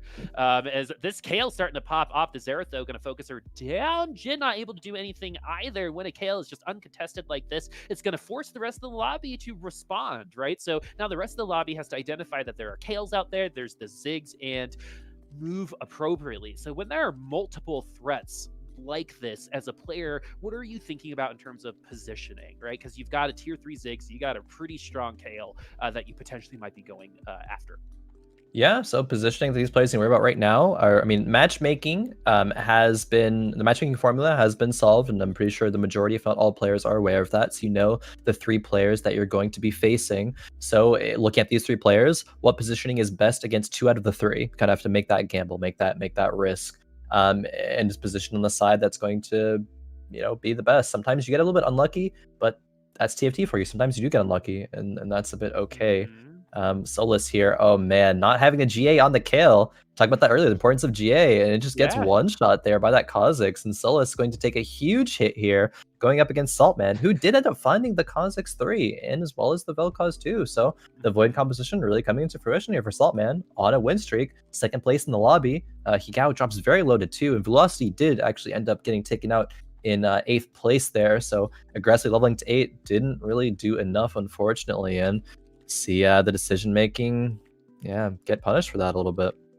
Yeah, when you make a decision like that, you got to live with it, right? And Yeah, unfortunately for Velocity, he's going to have to think about that until the next lobby because he gets a top 8 finish yeah. himself. As Saltman Has a doing lot a of little time to bit think about better. that too. Yeah, doing a little bit better than last time. Finds himself on fire. And something that is really good is I love seeing players rebound like that. I think it's actually really hard to do when you have an initial result that is not favorable to you, but to be able to come back from that is that kind of strong mental that we were talking about earlier. To be able to come back, it's a new game, new Yep. lobby. We'll finish it out here, and we're already seeing more success from Salt. Man, that Cho'Gath 2 is beefy, is scary as well. And I love the itemization for some of these players. You got double frozen heart in this lobby. We got GAs everywhere. Zeke's coming up as well. And something else that I wanted to talk about from that last one is we talked about that Kale positioning and how the lobby needs to react. And that Kha'Zix is exactly why, Oh right? yeah. You get the infiltrator to jump right back, and if you're able to take down the carry that early, there's no way they're going to win that round. Yeah, no, Huge positioning strong. matters a lot. Yes, Altman with this Kha'Zix in a good position again here, going into that back line, taking out that Jhin there after the Trap Claw is already popped by the Blitzcrank. So again, importance of positioning, Saltman doing it very well, being able to rebound back after an 8th place in game number 1, having that strong mental, playing just playing his game, playing really strong right now. Maybe even can outscale the likes of Gunmay here, who's still in first, but not by too much. It's only a 10 HP differential right now, as Hygao does fall in 7th place there. We have our top 6. Krisz pretty low as well at 8 HP, so we might even see our top 4 here soon be decided. A much closer lobby at this point in the game than it was last time. Of course, our last lobby did end up getting closer by the final 2, but we got the GA on some Cho'Gaths. I'm excited to see this double frozen heart. Ziggs. Oh, you ask and you shall receive. Whereas this Hidden Dino is going to have a Shen 3 with 2 frozen hearts. For those of Yeah. you at home who are wondering how the 2 frozen hearts work, it just expands the circle hexes around. It doesn't double the slow amount for that attack speed. And what people I think have a hard time thinking Ooh. about when it comes to things like double frozen heart didn't quite work out for him then is it still works, especially against spellcasters, because when you have less attack speed, you have less ultimate and mana generation. So Yep. it's not about just the auto attack. It's the macro, the bigger picture, which is not getting to your ultimates as quickly, which is the difference to your frontline living and potentially dying in a round. Yep, exactly that. Double Frozen Art going to be a pretty good tech there for Hidden Dino. Unfortunately, not good enough to win that round, because I think, as we were talking about positioning, Saltman scouted out all the boards, saw that it's the best to move the Kha'Zix to the right-hand side, and did just that. Was able to assist in, I mean, if the Vel'Koz would have been able to take out that Xayah, and ended up winning the round there. So, just a lot more praise for Saltman here. But yeah, Krisz did fall in 6th. So we've got our Yeah. top 5, 16 HP, Hidden Dino, who finished 4th, I believe, in that last lobby, wants to try to Yeah. win this thing once again for a 3rd time in a row. That has been a curse for a lot of our 2-time winners. But as we check in with Gunmay, it's probably going to be 1 or 2 rounds before we get another elimination. 16 might be enough to survive another loss at this point, as Soraka 2 comes through. And I think Mystic, Yeah. one of the most underrated types of synergies that we have in TFT, especially against a Darius type, if we saw Space Jam. Mhm. and it's going to keep the Ziggs alive to continue doing that machine gun. 2 Seraphs with Rabadons also, for some reason, has a good amount of HP. That's the thing that I think frustrates me a little bit about Ziggs, is he's a little beefy for, I think, how much damage and utility he can provide to your team. Yeah, very beefy, especially getting that full Rebel shield makes him even beefier as well. That Vel'Koz from the side of Saltman there trilled a little bit and wasn't able to aim at that Ziggs at the end there. Oh, actually moving all of the items to the most of the items to the Misfortune there, just keeping the ZZ Rot onto that Gangplank. Lulu 2 found, so yeah, it's going to replace the Soraka. Going back to what you said, what we're saying on Mystics, yeah, Mystics a little bit of underrated synergy, but didn't do anything against the Voids there, but still was enough. But it's going to be very good against the Kayle here, and Misfortune of Solus. And this Misfortune is pretty itemed out. The Zephyr is going to be really nice because it's going to keep that Jinx from getting excited. Nice ultimate from a Solus. And now we've got a 4v4, but the Lulu polymorph is all that Gunmay needs. But this Kayle is strong. Is it going to be enough? The Misfortune and the Kayle is going to be the last 1v1, and somehow Solus comes right back. We talked about how strong Kayle can be, and we're seeing it in front of our eyes. I thought Gunmay had that one way early on, but you cannot underestimate that Kayle.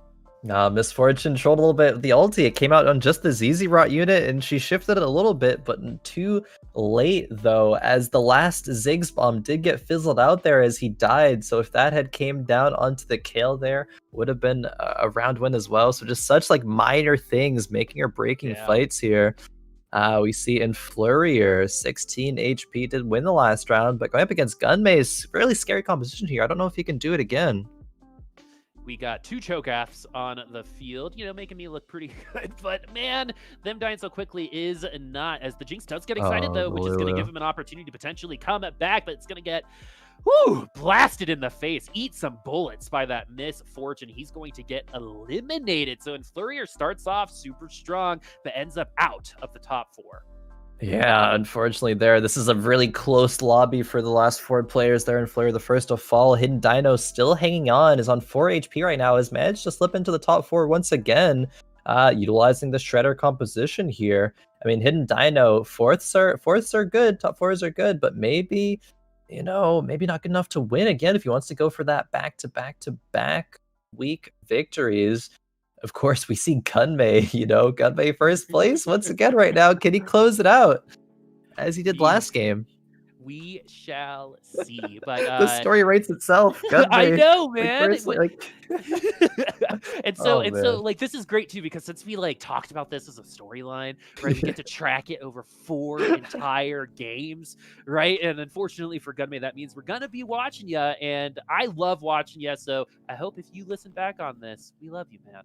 And we love the comps that you play. We just want you to be successful. Hidden Dino, though, used to the success, as he's going for, I guess, the triple crown here on Fight Night.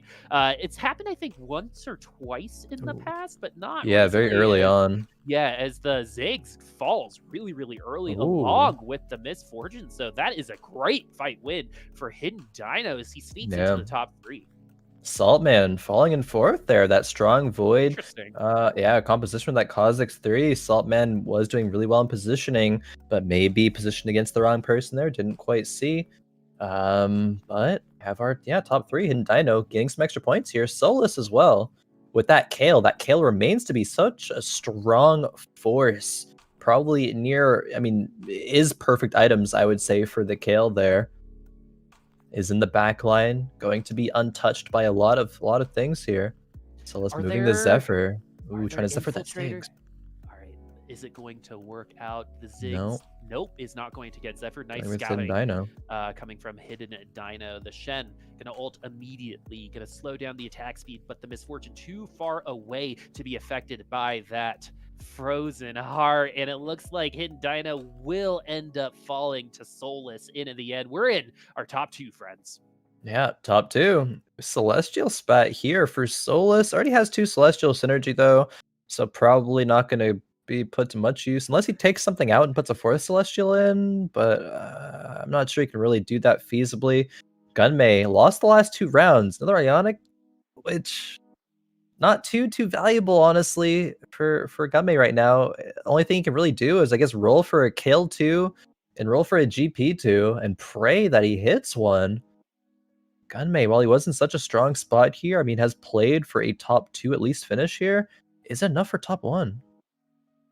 As of right now, Solus's comp looks very, very strong, but it's not just one thing he has to worry about. He's got Jinx 2 now. He's got that a Mhm. misfortune. There is a misfortune for Gunmay as well. If Gunmay does win this, we probably see him winning this lobby. Solus might need to win 2 more rounds, but we're not going to be going any further than that. Will this statted out Ziggs? Will this double Saris Rabadons that he's had for what feels like an Ooh. eternity be enough? As he is going to put in that Lulu 2 with that Soraka. We talked about the Mystic, 4 Mystics this time around, trying to get Oh, that KO damage to go a little bit lower. It's along with that misfortune damage. Is that going to be the next level play that he has been waiting for? And it looks like it's definitely going to help, as that misfortune ultimate doesn't do as much damage as last time, but unfortunately for him, it is going to be over. That was the right idea. I love the decision making there, but unfortunately Gunmay. for him, it wasn't enough.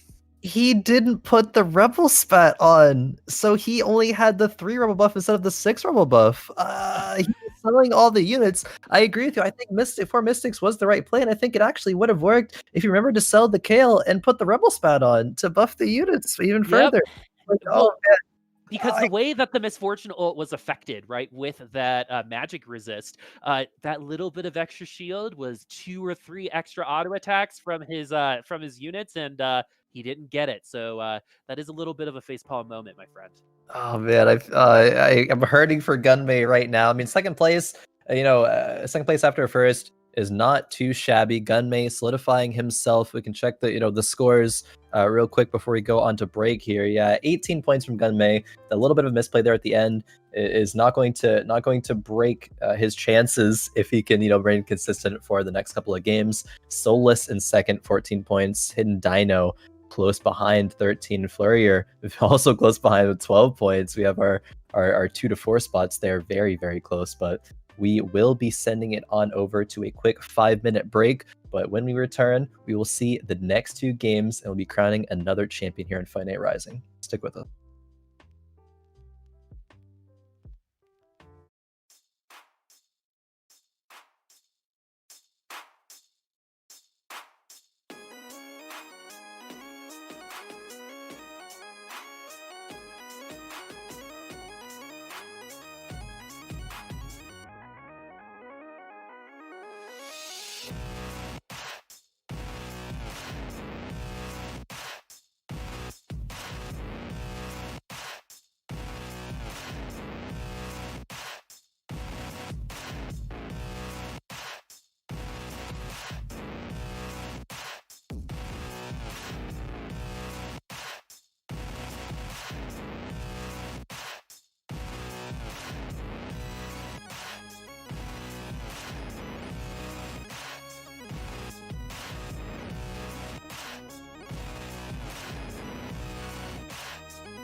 Hello, everyone, and welcome back to this week's Fight Night Rising, sponsored by Juked GG. Of course, you can type that exclamation point Rising command in the chat and head on over to Juked, where you can have all of the competitors, all this competition in one place for you all here tonight.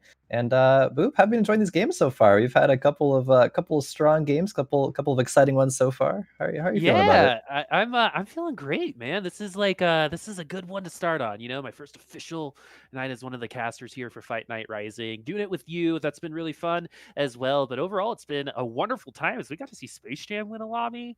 You know, not a ton of people ran it on that second lobby, so maybe that was the problem. But the real really cool thing here is that we're getting to see a lot of players flex. I think what they're good at, right? Whether that be certain comps or certain aspects of the game, tempo oriented, macro versus micro scouting, and how those things interact with each other has been probably one of the more eye opening things that I've seen so far in this kind of lobby. It's just the player to player interaction and the mind games that happen have always been really, really interesting to me, and something that we're getting, I think, mounds of in this game and lobby particularly.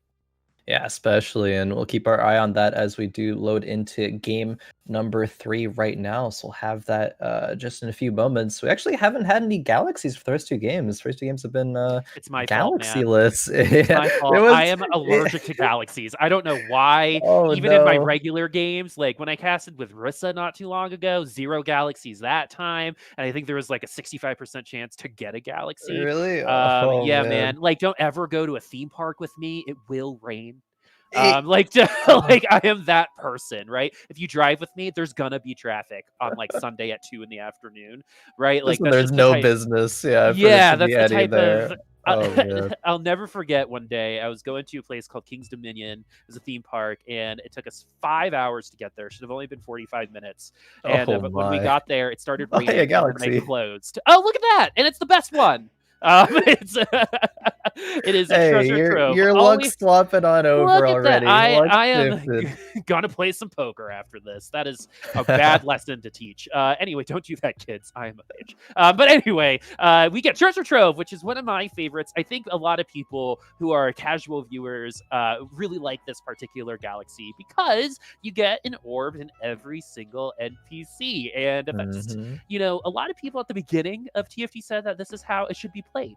And that was one of the things about galaxies that I really, really liked in terms of philosophy is, there are a lot of things that we've said, oh, it'd be cool if we did this. What if all the orbs gave this amount of money? They get to actually experiment with these and see how players interact with them in terms of these galaxies. For example, Yeah. who says you can't just start with 2 Nico's help in regular game of TFT? Maybe that's just one of the best ways to do it. And this one, I think, really speaks to some of the OG players who are like, all right, we need you either put orbs in everything or make the randomization a little bit more consistent, and now we get to see what happens if everyone is on even footing where everyone gets orbs on every NPC round, and things can get pretty crazy when it comes to itemization here too, because I've definitely been in a situation where you might even have extra items, right? You start making these Yeah. items you might not normally do, and for some reason sometimes that can bring you to the top of a lobby. But overall, treasure trove fun to watch. You as a player though, how do you feel about it? I like Treasure Trove a lot. I think it creates a lot of interesting, itemization possibilities for not only a frontliner but multiple carries as well. As generally after Raptors, you're only going to have 6 completed items max most of the time, and so we have 3 items on a carry, 3 items on another carry or a frontliner, but not both here. You made a very interesting point, a couple of very interesting points there that I wanted to go over. One, maybe this should be how TFT is in general, but with galaxies, we can experiment with these things and we can get those not every single game, but in controlled enough environments where it can be rotated out if it doesn't work, or maybe even those concepts can be integrated into the game. Maybe next set after galaxies Mhm. is taken out, and whatever new set theme that we get in the future. So yeah, there was another point, but I have forgotten it. So I will return to it when I remember it. But That's we okay. see, we see Chris here. We're hitting a lot of things, and that's going to be an IE Kha'Zix, I would Woo! assume, and probably the direction of Voids going on here. Yeah. Well, something else about Treasure Trove is you tend to get champions in your orbs earlier on, in place, I think, of gold. To me, a lot of these champions just represent 1 gold in that situation, as it's going to be the same thing here for Chris, as he's going to sell to 9. Hopefully, win this round, get to 10, get that interest. And getting interest on your first round is something that is normally a little difficult to do. But here in Treasure Trove, I think most of the players should be pretty close to that 10 Yeah, gold. And that unless really they've leveled up maybe really aggressively and yeah, stuff. and that But really yeah. affects the game in really interesting ways. It's not just about the items, it's also about the extra gold you're getting from these champion orbs and plus the regular gold orbs as well. What is the biggest change in terms of gameplay that you've seen for this galaxy versus the normal? Yeah. Yeah. One of the first times, I think probably the first time I played Treasure Trove, I made Econ. I made 10 gold to like 1-3. And I was like, man, I miss this kind of gold generation from set 2 that we don't really, it's at 1s and 2 that we don't have anymore. Like beginning of set 3 is me and Casanova all the time memed. It was just the poverty galaxy for the couple weeks where we had literally no galaxies. It's just permanently the poverty galaxy. Everyone's just so poor. You can't buy all the units in the shop that you want to early on. You have to actually Mhm. make decisions like, and what if you don't hit? And but now a treasure trove, that is not a thing. You can buy whatever you want early. You can choose to sell the things that you do hit and get to that 10 gold threshold very, very quickly, and use that to kind of just ramp on up and be very, very strong towards the later stages of the game. But Hidden Dino, great start here with Deathblade red buff on the Lucian with blasters and vanguards right now, and space pirates. Tier like, oh, it even hits a Jace too. Like, Hidden Dino start is At insane. 2-3, Jace 2 can Oh my carry god. with no items at this point in the game. It's actually really Yeah. funny to think about too, because Space Pirates, when you got a bunch of them on the field, it looks more like Cirque du Soleil than an actual pirate situation, because everyone's flipping around. You got Jace's flipping, you got Darius's dunking, right? And so that's what we're seeing. We're seeing a little bit of Cirque du Soleil on the screen between Solus and a Hidden Dino. But this itemization on the Lucian, even at tier 1 is really, really good for him, as that percent health damage on red buff at this level is pretty brutal. And not being able to heal if you have the ability to at this point too, you're just, again, that value is taken away from you directly, and you're already seeing that blaster proc happen. Yeah. And look how not close this was. It's oh my. And Velocity, once again, is not trying to stalk us at all. He just happens to be on the other side of all of these players when we switch perspective. After 3 rounds, Velocity already below 80 HP, so has taken losses to 3 units or more, like pretty much every single round. So not a good start for Velocity. You know, I was talking last game about the fact that I think they had a lot of good things going for me. Game number 1, wanted to see, you know, taking those concepts and translating that into a top 4. We didn't see it last game, but now it's time to do so. Like, if you're going to perhaps get into the top 4, if maybe not the top 3, you know, of these 4 games here tonight, now is really the time where you need to put the pedal to the metal to really turn up in your gameplay here. Yeah, if we're setting the stakes, if you have not gotten a top 3 finish just yet, it's gonna be pretty bad for you to not get one in this particular lobby. So in terms of fight night in the whole lobby in general, lobby 3 tends to be the most consequential for those outside the top 4, moving into and then the top 4 become the most consequential for that last lobby. And so each one of these players know that, hey, if I haven't gotten that top 4 finish just yet, I need to try to find it here. Velocity, one of those. Higa, one of those. And hopefully they're going to be able to find some success here. I like it when there's a spread of victors, but right now the top 4 seems to be pretty consistent. Salty sneaking up there in that last game, but so far some of our newer participants having a harder time clawing their way up. Yeah, definitely. You know, saw Gunmay, Hidden Dino with a couple back-to-back top 4s. Influrrier had 1, Gao had 1, Saltman, you know, barely last game, and then Solus, yeah, last game he won that. So a lot of times, actually, previously in fight nights, there's just literally the same 4 players top 4ing back to back, and I know when, you know, new players come onto fight night, it's kind of their time to show that, you know, they belong here, their time to shine, and sometimes, you know, players do that. In Krisz last week, Krisz was a new player to fight night, but had made it into the top 3, so he's back here right now. And I mean, that's important for players to really come out of the gate strong, come out of the gate swinging, because these are good competitors. You know, Gunmay, Hidden Dino, you know, Influrrier are like very established in terms of the TFT community, very well respected players. And going into a tournament against players like that, if you are new or, you know, less known in the community, it's a hard task. But you can get a little starstruck sometimes. Yeah, occasionally you can, but as long as you're focused, you know, you're thinking, have a good mental, focused up, then you can definitely do it. So if we take a little quick look to the bottom right, we're seeing some Blackpink play for Solus. Yeah. K-pop stands having a moment right now, and I appreciate it. But Blackpink, I approve. Solus, I really approve. I'm a Lisa fan. For most of you, that means nothing, but for me, it really means something. But good choice in music, Solus. I really appreciate you. And he's gonna get another victory for himself. Got that 2-win streak, got 20 gold. This is a pretty good place to be at right now for this NPC round, which are the Terror Bursters. The Terror Bursters. Question to me. I was gonna, you know, do a little quick quiz. No, I wouldn't have gotten it. I would have gotten. I would have failed, just like I did regular school. Oh no.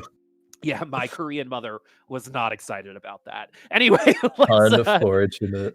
Before I get the memories coming back of me failing geometry and chemistry back in high school. I swear, you know, school matters, folks, but for me, it was a little bit of a different kind of experience moving in. College was good for me, but Gunmay, finding a little bit of a better experience here. Really, in terms of storyline, the thing that we're seeing with Gunmay is this lobby. right? How's he going to Yep. do in this particular lobby? Because lobby 3 seems to be his most challenging to maintain consistency on. I think the best TFT players are able to finish top 4, 3 out of the 4 lobbies or more consistently than Gunmay is. And again, if he's able to start accomplishing this consistently, because he's consistently top 3, but you got to start winning these things too before I Yeah. think you can graduate to that next level. Kind of like Sphinx, I think is a really good example of someone who I thought, was Hmm. clawing their way up and now is finally getting to that moment. But he himself has a little bit of, I get a bottom, I get a top 8, and then it's hard to kind of overcome that. Gunmay needs to figure out a way to get that first and second a little bit more consistently, especially in this particular lobby. And we're really looking forward to seeing if he's going to be able to accomplish that, because we all know he's capable of doing just that. Oh yeah, definitely capable of it. Some interesting decisions here being made. Does work out this round. I thought it wouldn't, but the Shroud of Stillness there being slammed by Gunmay. Very, very, very interesting move that a lot of players would not have made. Shroud of Stillness, a item that's generally very valuable towards the later on stages of the game, to where you're going to be hitting more units, making them require more mana before they cast. But early game is a lot of times it just straight up misses. Like there's so few units on the board Mhm. and they're all spread out everywhere. A lot of times won't get that much value. Committing to it did work out for Gunmay that round. Will it remain to be as such though? Question And it, here. it gets exponentially stronger if you find a second one, so you can kind of cover the field with the effect of the Shroud of Stillness. I think an Yeah. underrated item, and Mort says it's one of the strongest completed items for a carousel, but we're not there yet, right? So Yeah. to be Yeah. investing those particular item components into the Shroud of Stillness right now is definitely a risk. And I don't know if you noticed, but I think those Dariuses were a little bit like a siren song for Gunmay, like you Yeah. you hear it and then your mouth slowly goes and all of a sudden you're going pirates. I do think even with the Darius 2 being made there for Gunmay, I think he actually got weaker putting in a Jinx 1 with no blasters. She's not really going to do too much there. Granted, she did get Blitzcrank cooked there and lost the round, but yeah, I don't know. I'm not quite sure I specifically agree with that transition, that the point of transition there for Gunmay. Still at 81 HP, still middle of the pack right now, not too much to worry about for now. But Hidden Dino here at 3-3 is level 7, has leveled up so aggressively to just maintain that win streak, playing that aggressive style of play, and it's going to continue working out for him here as he wins this round against Saltman. 7 already at 3-3. So he must have gotten a good amount of money to start the rounds, potentially win Yep. streaking, which he is, because not potentially he is. He's still at Yeah, 100 still HP. 100. NA math, or just NA vision.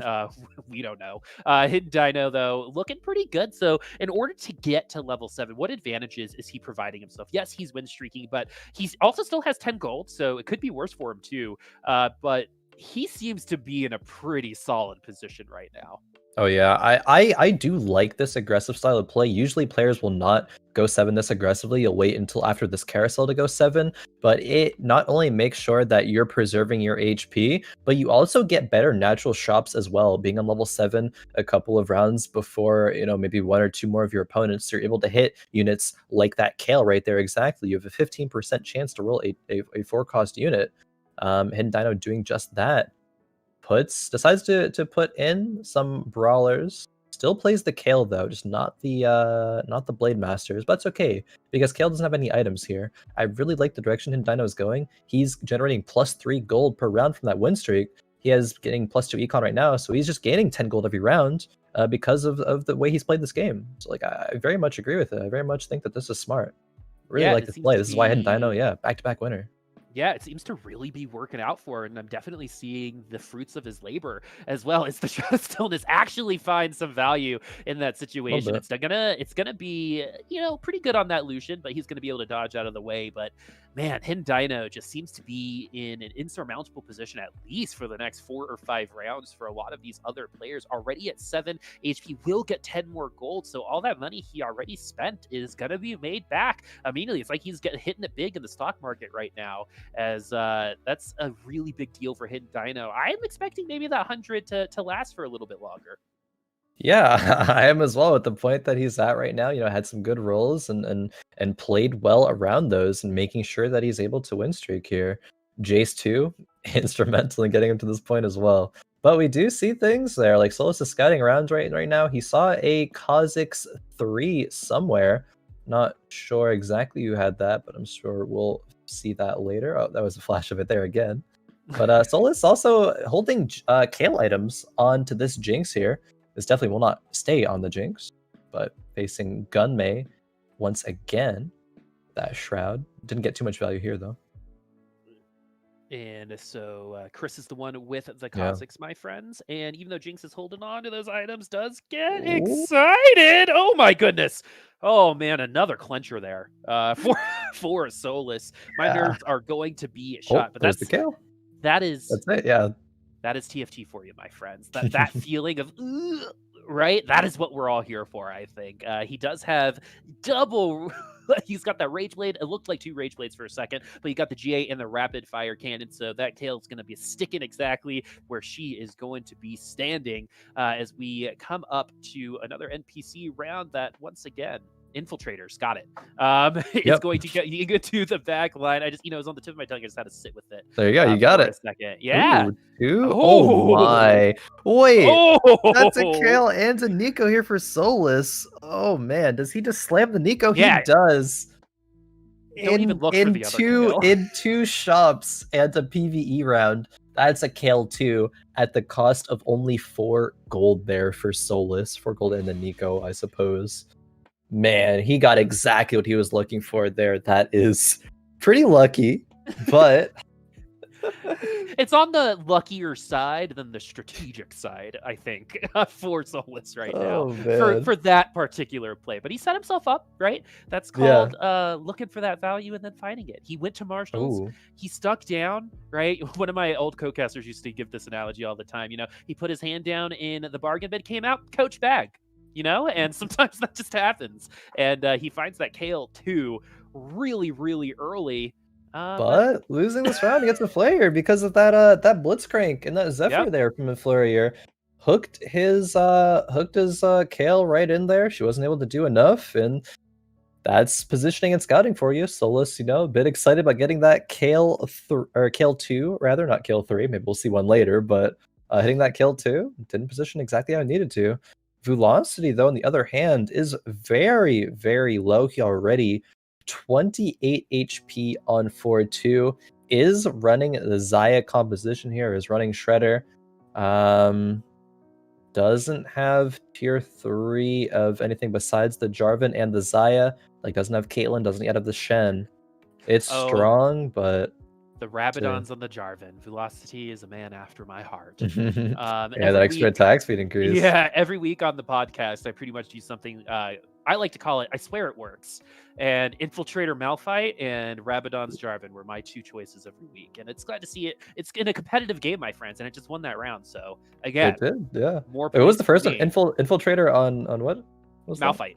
Infiltrator Malphite. Yeah. Might provide some insight for me into that one. Okay, here it is. Infiltrator Malphite, 2 tank items, right? He jumps into the corner. He takes aggro from everyone. Your MF on the other side hits everybody who's attacking Malphite. It depends on positioning things. I could see a world where that could be a thing that happens if you move the rest of your front line back. Maybe it's like the back 2 rows. Then your Malphite jumps so that they're turning and hitting the Malphite aggro from the back line. And since he's tanky, they're not going to be hitting your front line. So definitely risky. Yeah, but I like to say I like living on the edge. One of my greatest mentors, my band director back in college, he said, "Leap and the net will appear." And I think in that situation, he's right. Anyway, going back to the game, we've got Velocity once more. He's on a little bit of a win streak, not for much longer. Yeah, the net appeared there for Chris. Yeah, he's going to get brutalized by my name counterpart, Chris, as well. So, Hidden Dino still. This is pretty crazy, still at 100 HP. Yeah, stage 4 carousel, 2 rounds until Raptors, still 100 HP.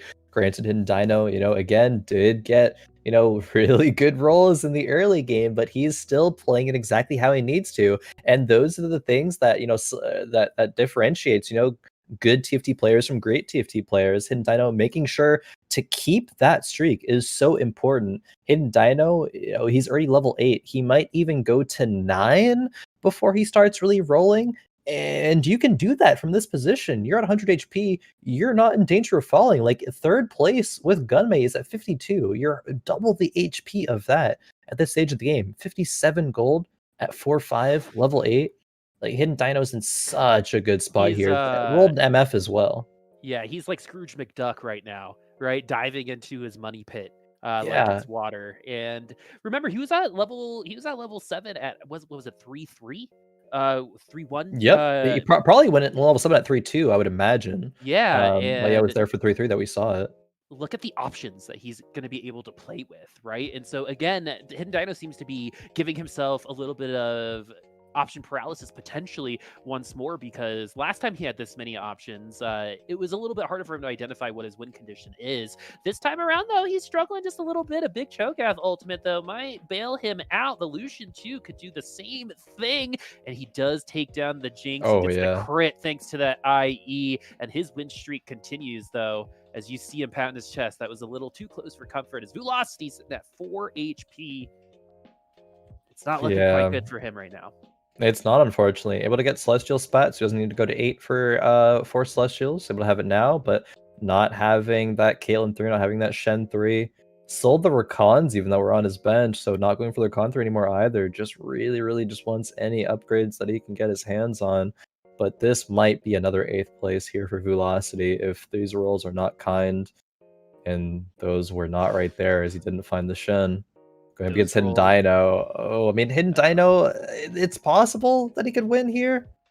Velocity, but I don't know.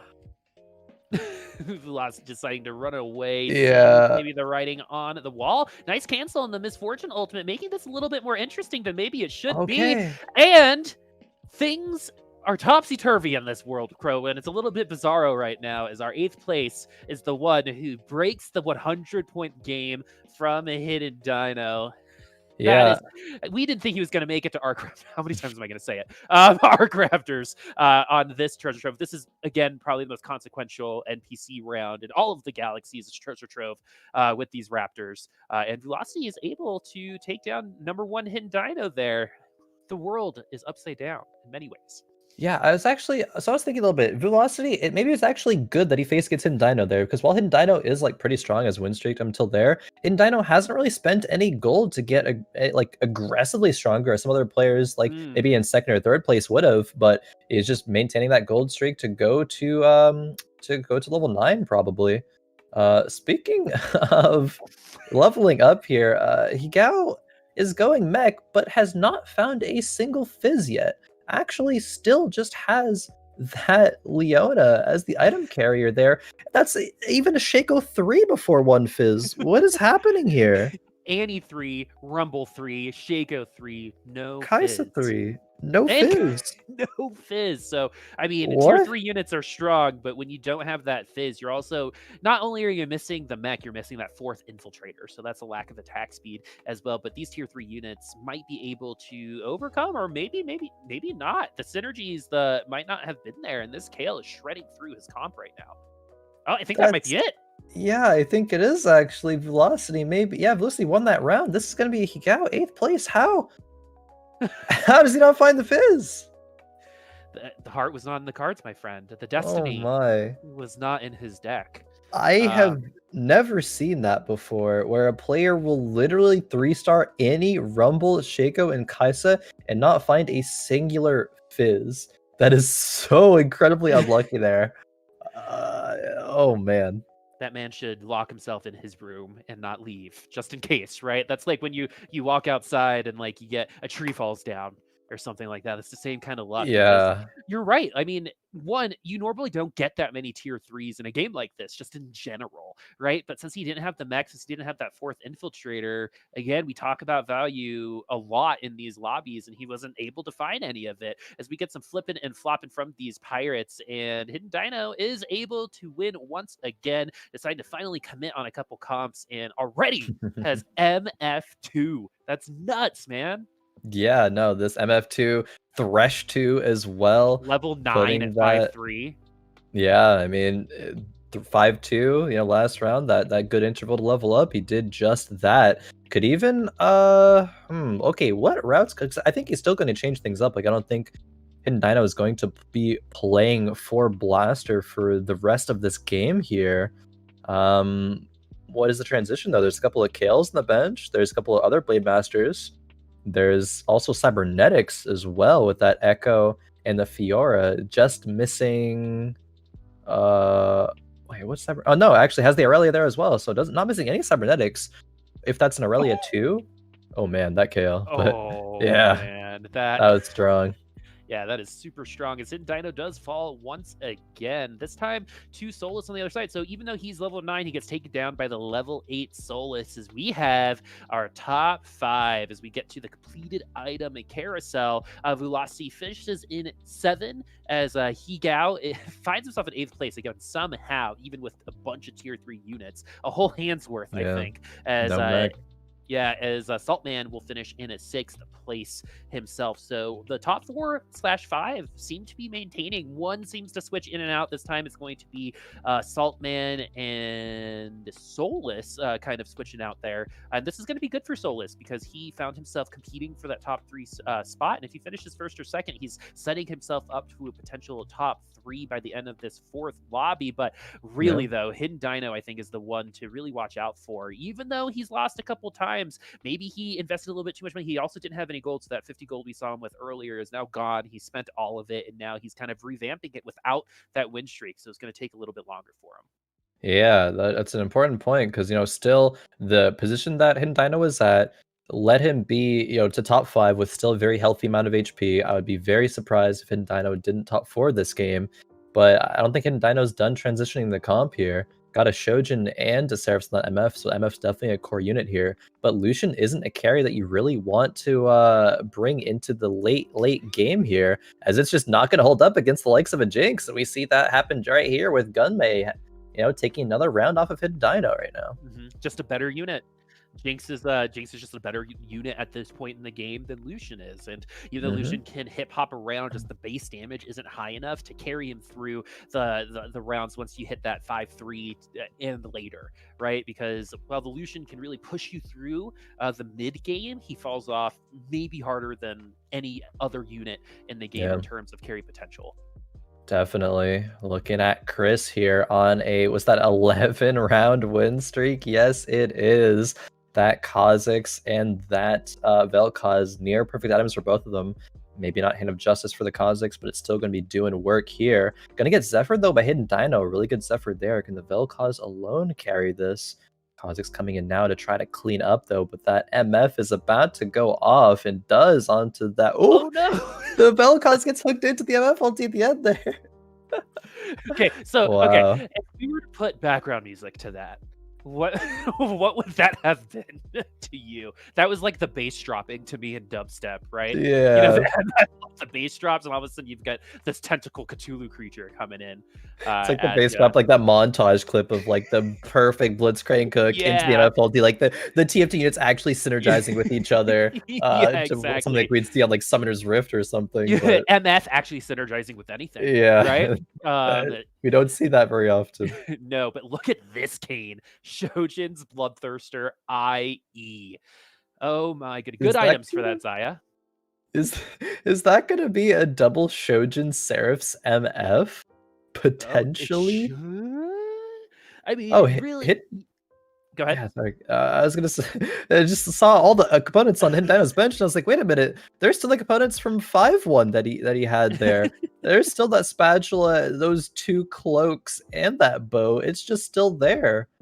A smorgasbord, a plethora, a cornucopia of items and options. He tends to really like those options, and right now he's got a lot of it. So he could potentially get a Dragon's Claw that can help with some MFs on the other side. There's some spatula potential as well if he so chooses, if he wants to get someone into the back line. Do kind of like utility infiltrator. I'm just making up stuff now with utility infiltrator, though I like it. But the Solus at level 9 now too. MF gonna get stunned out. If he gets that second Shojin's on her, she might have gotten a second ult. Oh, she does anyway. Does now. but it's not going to be enough. Lucian dashes forward, but the Kale outranging Hidden Dino kept 2 items on the bench there. I don't know. I think Hidden Dino is getting a little bit lost right now in what he wants to go. You know, you're talking about it earlier. When you have too much direction, what do you do? And it seems as though Hidden Dino has kind of fallen victim to that. You need to do something. I even would commit to would I commit to Aurelia 1 for 6 cybernetics? I'm not sure, but you can't just keep these items on the bench here and not do anything with them. They need to go somewhere. They need to do something. Where are they going to go, though? And Dino still doesn't know himself. He's just kind of donkey rolling it down every single turn. And the IE remains on the bench for another round. Same with the other components here. Like, this isn't going to contribute to Hidden Dino, you know, getting into a top 1 here. If he is potentially just hyper wrinkle braiding us, right? And he's just thinking about 5 more rounds in front of us, what would be the reason to keep these items on the bench? Is it to kind of play possum a little bit, slam all those items on, I guess, this Irelia, and continue on from there? Yeah, it's just to hit something, and then once you actually hit, then to play something out from there. Need the Fiora in, though. What does Fiora replace? It replaces the Xayah. But you don't have 3 Blade Masters, though. That's probably going to be... Okay, double IE there. Celestial. Okay, Runans is probably going to go onto the Lucian here. Not just having 3 BMs, though. Yeah, just the tier 1, but still, spreading that red buff around going to be good. Recognizes that he should have done that, but it's a little bit too late. Lucian does fall. CC to oblivion, man. And Krisz has Vel'Koz 3. There's Hidden Dino. He's going to fall here in 4th place. What a fall from Grace. Yeah. Had a 50 HP lead over 3rd place at one point and then finishes in 4th. Because look at how close this was in general. Solus 1 HP, Gunmay with 4 HP, and we've got Krisz in 1st place with 65. So hopefully Solus and Gunmay don't face each other, and they maybe can get some options of taking Krisz down a couple notches with that HP as we get to one of the most consequential carousels, at least for this lobby. But we'll talk about Hidden Dino and his choices a little bit later, because I think there's a lot of meat there in terms of things that maybe could have gone better for him and some unique choices that are oriented around maybe his play style. But hey, we're seeing 2 tier 2 Cho'Gaths there. We talked about how that potentially could be good for them. Getting 2 ruptures is a really big deal. That's a lot of CC. That's a lot of knockup. That's a lot of time to shut off the comp on the other side. It's all going to be about positioning now in response to these 3 players. This is make or break time for Gunmay and Solus, and it looks like there is going to be some respite for Gunmay as he's going to find a ghost, as Solus needs to make something happen here. Vel'Koz 3 is absolutely terrifying, and they both have to deal with Vel'Koz 3, which is awful for all of them, as I think Krisz is going to win the lobby, but it's more about who finished 2nd here, which I think, like you said, is going to be Gunmay. Unfortunately for him, the ghost was Kriss's. So 2 Vel'Koz 3s, 3 Vel'Koz 3s total in that last round, as Krisz finds himself with 10 points at the top of lobby 3. That's going to make lobby 4 really, really interesting, as he wasn't quite in the running, but things have really been muddled after that lobby. Yeah, a lot of surprising things happened that game, and I guess we can take a moment to talk about those. Not only I think what I want to start off with, but Hidden Dino, the way that he played that game. I was complimenting a lot early, but during the later stages, like, you need to find something to commit to at that point. You cannot be holding that many components, that many items on your bench for so long.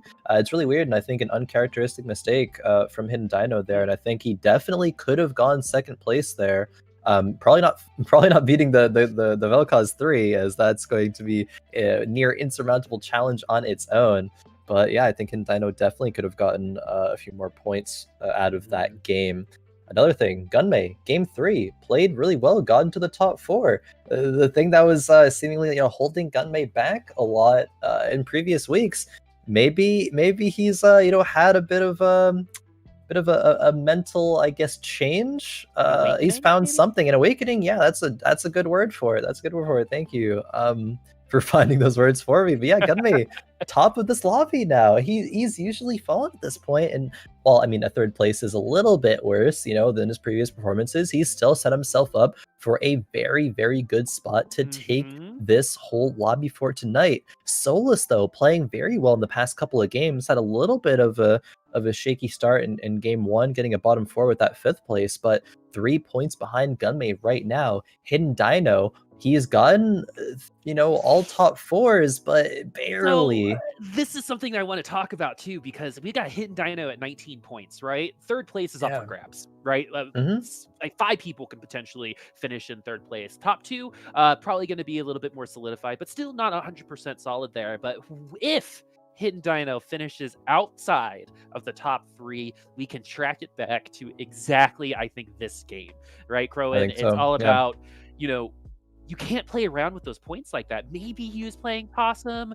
right? Because I definitely see maybe an aspect of that working out for him, where he pretend to be weak, he slam those items on him, maybe take someone by surprise, maybe they get lax in positioning. Not really something in TFT that you see too much of. And sometimes as casters we put a lot of, oh, they did this because of this, and in reality it was just a mistake. Right. Yeah. And one thing that I definitely want to keep track of as we go on through this lobby is if Hidden Dino does not finish in the top 3, it is because of this. I think there is no reason outside of this, 6 points where, top 4 in all of the games is great. But you see what one first place can do for someone like Chris, puts them in the running to come back next week as well. So Hidden Dino, if you're going to review anything, right, I think that last game is the one to kind of look at that game tape and make some adjustments off of, because you left a lot of value on that bench and potentially some points as well.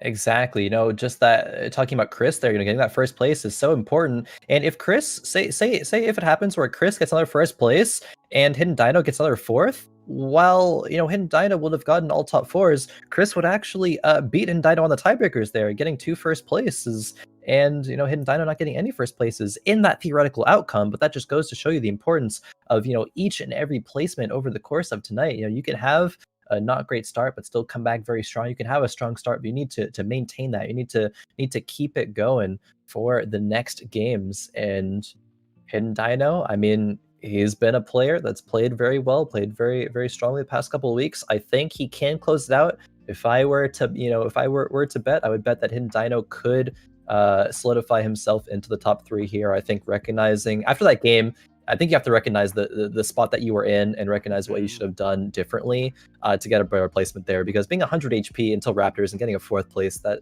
doesn't really feel good at that point. All right, so we do get another Galaxy. 50%, that's really good for me. But unfortunately, the Galaxy is Lilac. Or fortunately, if you're me and I like making Rageblade Soraka for some reason to start things out, because I apparently hate winning. But these guys... and gals who participate in competitive TFT. What is the reason behind the hate of Lilac? Because I remember when it first came out, people were really excited about it, but as time has gone on, I would say even Medium Legends has become more popular than this particular Galaxy. What is the details behind it? Is it just the unit choices at the beginning being too effective? So you see Gunmay's board right here. It's a Jinx with a sword. That's pretty good, right? That's pretty solid. Let's take a look for a moment at Hidden Dino's board, if we could. Just oh, it's a Soraka with a tier. What is that going to do? Nothing. It's not going to do anything. I wouldn't be surprised if Hidden Dino sells that before 2-1. If you get a unit like a Kale, that's already so much direction. You can keep that Kale the whole game. Hopefully she has a good item. Kale can use a lot of items, and she can use even like a belt to make it umbrellas. She can use a vest right here like we see Solus have, make it into a Guardian's Angel. Kale is such a good unit and so flexible in the items that she can start off with that it's just insanely good. And Influrrier here, Jin, Cloak, that could be a QSS, that could be Runeans. Like there's just so many better units. And I think the hate of Lilac Nebula is in the fact that if you're able to, be on the right side of the carousel, fortunately, for a unit, and other player, you're on the opposite side, you maybe lose out in the unit that you want, and you're Hidden Dino, you get a Soraka. It's like, well, I'm just so behind from the beginning of the game, and it feels really bad. Yep, because that So Soraka is that's my just little 4 rant on gold, hit. Yeah. 4 gold in a tier, right? I 4 gold totally, in the tier. yeah, I love that impassioned speech, Khroen, because I think you're right. It's one of those things where you're automatically given an uphill battle if you're one person, and that's not necessarily the most fun thing in the world, right? There are Nope. some, masochists out there that love that kind of thing, right? Where they Yeah. get the Soraka because they like pain. Right, but the grander story is if you want competitive integrity, right, you got to try to keep things as even as possible. That's why something like Treasure Trove is technically, even though there's more RNG, going to be a little bit more balanced than something like Lilac, because of, again, like you said, just that character choice. Because if you're going to get Soraka, Soraka is like an addition to, it's a win more, I feel like, type of unit. And even when Yep. she is tier 2, she's not even winning that much more. She's there to get that Mystic, potentially get a heal off, keep your team a little bit healthier. But even post the early game, where these tier 4 units are supposed to give you that advantage, Soraka's not really going to be offering you much then anyway. So she's pretty Yeah. much just 4 gold, which is 2 great orbs, which, Mhm. this Jinx might, and these Jins and the Irelias and the Kales might be there the whole game. Yep, and be very surprised if a lot of these aren't there the whole game. Yeah, just like, I mean, Soraka, not to diss on Soraka. Soraka's a good unit, but yeah, she doesn't, she's not like the carry. She doesn't go around and really make the difference in fights. Sometimes she does, but way later on in the game when her heal is impactful. But yeah, you Yeah. are exactly right there. And we do see Hidden Dino having sold that Soraka, having moved the tier onto his Ziggs, and wants to probably go for a hyper roll, or at least a slow roll, but a reroll comp for the Ziggs here and for those rebels. Yeah. And just to kind of like speak on it a little bit more, like I feel like 4 gold isn't enough if you do get a unit like Soraka, right? Yeah, Because if there was a oftentimes, little bit yeah. of trade-off, right? And it was like, all right, then you get, if you don't like it, then maybe you can return it for a little bit more gold to balance it out a little bit more, to get more units potentially, to get an early level up. It just sucks if you get bonked with a unit like Soraka Hmm. or a Wukong that's going to be super, super squishy earlier on. And we're seeing the fruits of Soraka's labor right now as Hidden Dino on a 2-loss streak. I think keeping the loss streak alive is not a bad idea for him right now, but I Yeah. can't help but think of our last game, right? He has a huge advantage is at 100. I think he wins 9 games in a row, or 9 rounds in a row. Comes to this map, his luck seems to have run out, at least at the very beginning. Gets that Soraka and is now on a loss streak. These players can overcome these loss streaks because they're really, really good. But I think this is also the 3rd shirt from Saltman. Uh, if we're If keeping count. I was not at all, but now that you mention, I'm like, wait a minute, maybe that is different. Yeah. So, but now I'm all thinking about the shirt. But but the moral of the story is a little unbalanced, and Hidden Dino is again going to be looking at game 3, lobby 3, for a lot of those mistakes that potentially miss him out on this top 3, as we get a Vel'Koz with the rod here for Saltman himself. A pretty good Yeah. start, but Vel'Koz can get taken advantage of a little bit more often than, say, the Jinxes or I think the Irelias. He is a little squishier. He's a little bit more vulnerable to those blitzcrank hooks. Yeah, to get that QSS for sure.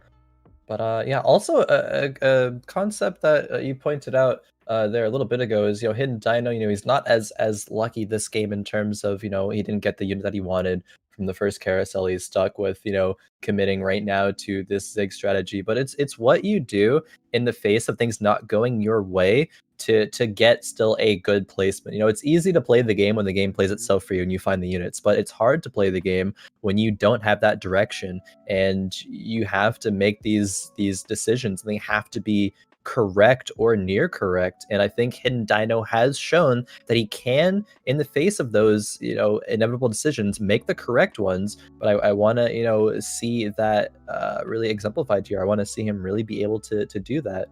And I mean, we'll see him throughout this game how it goes, but I do think that he would be able to do that. I like that we're putting items early now, because Mhm. there's been metas where that's not been the case, where you just sit on components for a while. Yeah. But it's nice that you get the opportunity to kind of change and choose if you choose to put those items on early or not. That's the kind of fun and interactive gameplay that I'm looking for here in a TFT. Is we're gonna see Higao on the other side. Blitzcrank gonna pull that Sona, but Soda's okay on the front line in this situation. She's going to Yeah. be able to heal and tank up a little bit. The Zig's going to be doing a lot of damage, and you know, having a seeing a Fizz here is just so interesting. As our last player who was it who was looking for that Fizz? I think it was Was it Higo? Cow. Yeah, Yeah. yeah. It was actually, now that you mentioned that. Been Yeah. trying to fizz the whole game. Now, before the rounds even start, oh, look, a Fizz. You guys said, I'll get you this time, damn it, you Fizz. I have you now. Oh Jesus, TFT has like a dark sense of humor. I think sometimes when it comes to It some of really these does. competitions. It really does. The hidden Dino, 72 health, 40 HP, not doing that hot right now as we got influrrier, and look at who's at the top again, my friends. It's going to be Gunmay playing on Gunmay. a different account this time around. But we got 2 players sitting at 100. Eventually, those 2 players will be facing off against each other, and there'll be only 1 player on fire and 1 player letting it burn. But I'm sorry. And Dino, now we've been looking at him a lot, and the reasoning is because I think he has the toughest road to even a top 4 in this lobby, based off of the choices, like you said, he has to make. It's the difference between a practice test that some of these other players are doing versus like a final exam that he is using right now, because in the standings, right, he also is in that position too, where these decisions, every decision he makes is just that much more important to him versus the rest of the lobby, right? For some of our friends at the bottom side of the lobby, they can be a little bit more loose, they can be a little bit more flexible, maybe they could go for something a little bit more memey because they don't really have that chance to get to the top 3. But where Hidden Dino is, I feel like his decisions are more impactful for himself than a lot of other players in the lobby outside of our top 2 players who are battling for that first spot as well. Agreed. It's a tough spot to be in if you're Hidden Dino. The pressure is there. You know you're so close to making it to the top 3. You know, not only getting you some of that prize pool, but getting back for next week. You know, there is that pressure of Hidden Dino, you know, winning 2 weeks in a row as well. Had interviews with him last week where, you know, he's like, oh, I mean, I forget exactly what he said, but basically the sentiment was that, like, you know, he's kind of just playing his game and he happens to be winning and happens to be playing well and he's happy with that. And, you know, it didn't really take too much into the pressure getting to him. But at this point where, you know, maybe you start to think about it a little bit more, maybe start to think, hey, there is that pressure. I've won 2 weeks. I'm expected to perform now. And is that what, you know, made the difference in him really like not knowing what to do last game? I don't know, I guess if I could attribute it quite that far, but I guess all we can do now is see how that manifests itself currently. Do we see Hidden Dino roll down for Fizz, or not for Fizz, sorry, for Ziggs here? Do we see him transition and go for something else? Is this going to be a Xayah reroll? Like, what's happening here? Oh, for all the choices he had in his last 3 lobbies, he's running out of them here, where he's just kind of getting a spattering of units right now. He's got some tier 2 units, all of them just units right now with not a ton of synergies. And he's going to lose another round. And this sucks for him. He's been having such a great day. And this is like, where do you go from here? Wait, I'm so confused right now with Hidden Dino. Okay, he's selling his whole board here. He's committing to Shredder, but he lost so much bench space there. He rolled down and wasn't able to buy so many units. Like, he had a shop with like 2 or 3 Jarvans at one point and didn't take them. Now he's only on a Jarvan 1. Oh man, okay. All right. Hidden I like to Dino. call, you know, when I'm at a loss for words with this kind of decision making, I like to say, in friendly terms, this is unique decision making. It is unique decision making. I mean, you could tell Hidden Dino like didn't really know what to do there. He was kind of at a loss. And he made a decision. It just was a little bit late here. Hopefully it can still work out. Like, he still has 5 Xayahs, but 30 gold.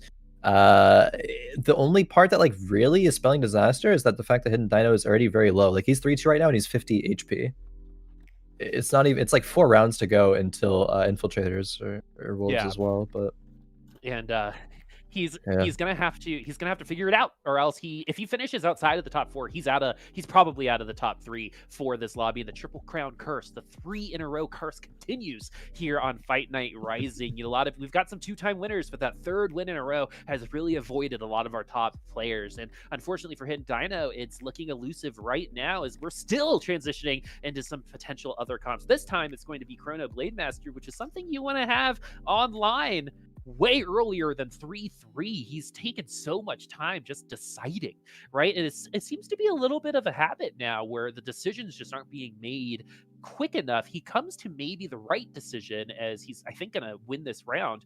But it took him a while to get here, and that unfortunately might mean a lower finish than he had expected. Took him a while to get here, and even now that he's gotten here, he's still very far from where he needs to be. Is only on 12 gold currently, but is still 4 Zayas away. It's just not a good spot. He's gonna pick up this bow here to get that last whisper IE combo. That's some good direction. At least you have the items, but is contesting another player as well. The name's kind of blocked there, so I don't quite see offhand. But being contested for Shredder, the thing that you pivoted into, just to put yourself in a weaker spot there. I don't know if I don't know. I'm worried about Hidden Dino here. I want to see him do well. I want to see him succeed. I want to see him hit these units and make it back into another top 4 here. Yeah, our top 3, though, seem to be very, very consistent in terms of these 4 lobbies. These are the top 3, I believe, in our standings right now, as well as influrrier still at that 100. We got Gunmay sitting at 97, having arguably one of his most consistent nights of Fight Night Rising ever, which is so good to see from him. Solus, who has been playing better and better as the night goes on, sitting in 3rd place. And here we go at 4, we got Vulocity, who has been lucky and unlucky at the same time when it comes to a lot of these lobbies. He himself has gotten trapped into some option paralysis and some questionable decision making, but this time around seems to be doing a little bit better as we're seeing Khris in his tier 3 Zaya already. So, we've been saying Hidden Dino's name a lot, but this is going to happen again because he's contesting a player who's already gotten his tier 3 Zaya. So he's going to have a much harder time getting there himself. Not only was he already in an uphill battle by getting Soraka, he's continuing the uphill climb. It's a 14er at this point for him because, like you said, he's going after a comp that's already been contested. And not only is it contested, it's this player is doing pretty well on it too. Is Khris still at 50 gold, even though he's only at 49 HP? That might just be the result of these 2 players contesting the same comp right now. Yeah, a little bit, maybe a little bit unfortunate because sometimes you can like win streak if you have some good Zaya items and like a Zaya too early, get some good synergies going in, that Chrono, that BM. But a lot of the times if it's not there, especially on Lilac Nebula where players are having these 4-cost units like Kale, Jin, Jinx here, like we see Gunmay have, it's going to be really hard to win streak early with that. So it puts yourself in a very weird position, especially if you're being contested. Like if I was Khris, I wouldn't know that Hidden Dino's going to contest me. I'd be a little bit tilted, in fact, personally. Be like, why are you pivoting into this? I'm already here. We're both just going to be struggling. Now you're just taking me down with you, right? It's Yeah. like when you're getting off a ski lift, my sister, if she fell, she would just take me down with her because she'd never want to fall herself. And it's a little bit of that right now. And unfortunately for both of those players, they're on the bottom of the leaderboard right now, 26 HP and 38 HP respectively. As we get to the infiltrator round, we've got influrrier still at the top of the leaderboard, super chill at 100. But again, with Hidden Dino, that wasn't enough for a top 3 finish in the last lobby. So we'll see what he does with the items this time around. As you see a little rocket ship fly by, I didn't know that was part of this map. That was cute. Yeah. First time I saw that, I was like, what is that? What is happening on my screen? But is that a character? Is Aesop? Not quite. Solus with that Kale is able to make triple item RFC, Rage Blade, and GA. Perfect items there. I'll put the rod onto the Vi. Maybe we'll make an Ionic there with that later. Hidden Dino finding some tier 3s, but not enough. I actually want to take a quick look at Hidden Dino before we pivot off of him here. See exactly what he hits here, because he's probably going to roll... Oh.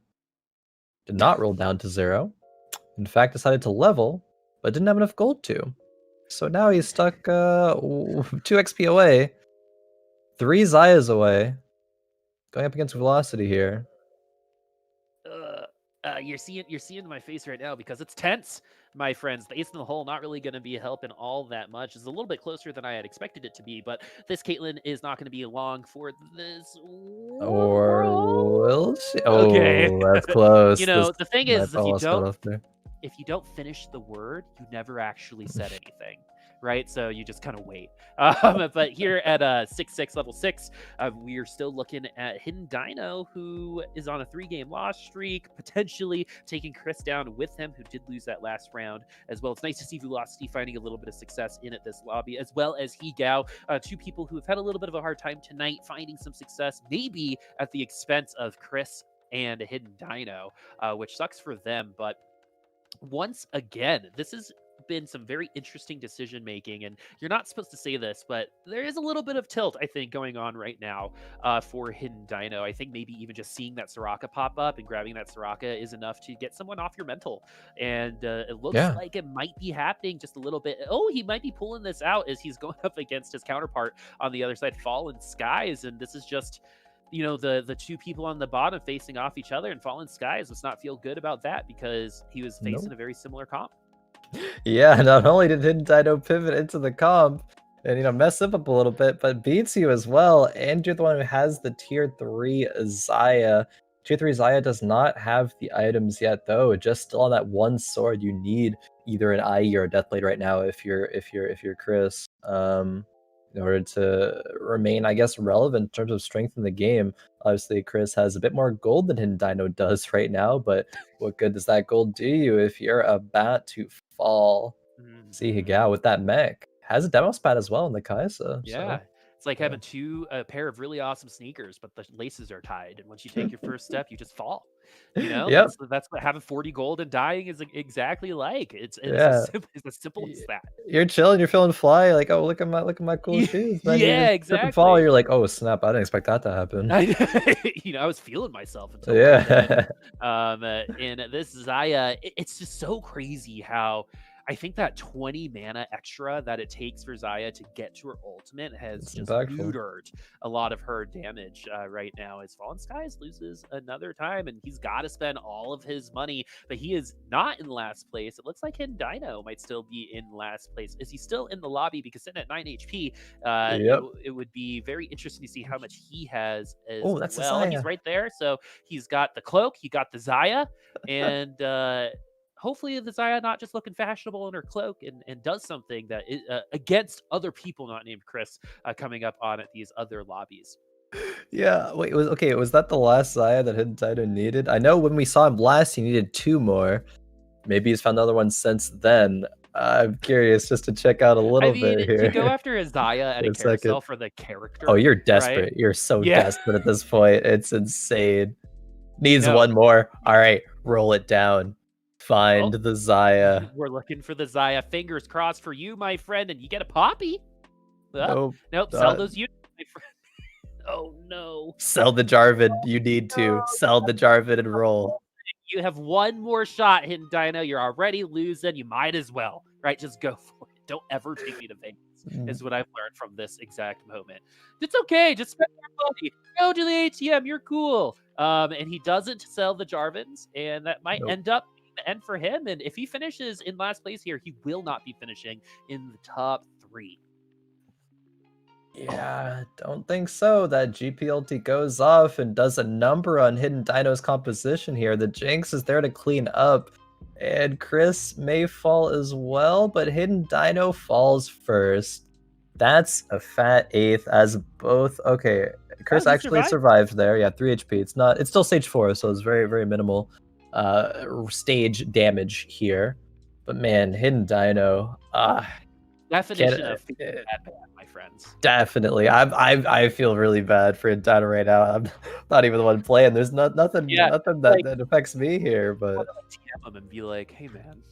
It's like, man, that was rough, dude. Yeah, oh man. I'm feeling the empathy right now. Oh man, that sucks for him. He was playing so well, right? He had that 100 game just one lobby ago, finishes top 4, had some questionable decision making on those items, but once again, he's gonna finish outside of that top 3. He probably will not be coming back after winning 2 times in a row. The Triple Crown curse continues on for at least another 3 weeks, but Woo! Man, getting that 4th place in that last lobby might end up biting him in the end, even with this 8th place in this lobby. As we finally see a completed mech. We saw Tier 3 Annie and Rumble, but not a completed mech from Higao. And finally has the Fizz. Still only the one with the Trap Claw on him, but I'm sure he's totally cool with that. One Fizz Oh, is yeah. enough at this point. Oh, my, look at this Fizz roll. There, speaking of one Fizz, there's 2 more in just one shop here. How Higao would have wanted to see that one last game, but man, Oh, goodness that's a gracious. Fizz too right there. All right, so we've got Higao who is positioning himself for a very, very strong mid to late game. We'll see what items he's going to get for his other units. The big one here is, oh yeah, the mech is big. It's got Quicksilver, Trap Claw, and a bunch of defensive items. But you see that Kaisa with that demo. That is an AoE stun and a good amount of damage too. That can't go underrated. It's a little bit surprising, and it might feel like little cotton balls or toothpicks getting thrown at you. But with the CC and that little bit of extra damage, especially with 2 large rods worth of stats on Mhm. her right now. It's not negligible. No, not at all. I'm curious to see what Higao does with these items. Is it gonna be Rage Blade Frozen Heart? Save a slot open on Kaisa? Is it gonna be Ludens and save a slot on the Kaisa? Okay, it will be the Frozen Heart. Going on to the Kha'Zix. Kha'Zix being tier 3, gonna be pretty tanky there, have a lot of HP. Moves the mech over to this corner here, facing against Solus, but that is gonna be very far away from that Kale. See who So would win this let's one. let's talk about positioning on infiltrators because that's actually come up a couple times in terms of how these players are able to respond to the Kales in the back line. To me, and to a lot of other people, might be like, all right, just put one in each corner and one in the middle. That should be good. But of course, there's more decision making in terms of putting your infiltrators in the back line. What are Yeah. kind of like steps to go through? What's the checklist? Checklist is scout. That's the first thing. That's literally scout. See where players are positioning. You want to position your mech and your infiltrators on the side of units. Some players might move 2 carries to either side, and you do want one infiltrator over there to deal with that. You want your mech on the most highly concentrated, number of units. So if you have a lot of front lines towards the right side, then a carry behind those, you want your mech over there. You could want Kaisa, not directly on one side, Kaisa more like, middle right than just far, far right. So she will be able to spread her Kathy and Rain there onto multiple targets. But yeah, I see Solus here again, but influrrier, level 9 with that Jin still, but it's still a Jin 1. And this is why galaxies can be really fun. It's like you get stoked about getting a Kale or a Jin, and you just never see another one for the rest of the game. And even at level 9, you would expect these, 4-cost units being the most common in your packs, 35% to get that Jin 2 going and online. But unfortunately, it's not going to be Doesn't for him. doesn't even have a second Jin. Man, that's a little unfortunate there. Playing 3 snipers, because he's playing 4 chronos right now, but could definitely see this being swapped up a little bit. Maybe you're gonna commit more items to that Kale. I mean, that is a Kale too. And Blade Masters right now. Gonna be scouting a little bit. Higao did hit Kaisa 3 there with that demo spat, so that's gonna be strong. Leveled to 7 as well. Gonna see if we go against Saltman though. Saltman having that void composition once again here. That Vel'Koz too with perfect items in the back there. Oh man, Is that does it so going much to be damage. enough? Does do a lot of damage, is going to need a second ult and a little bit of support from his friends, as this Ashe and Kale doing some good work, but is it enough? The answer Yeah. is no, as influrrier hits a second loss with no money.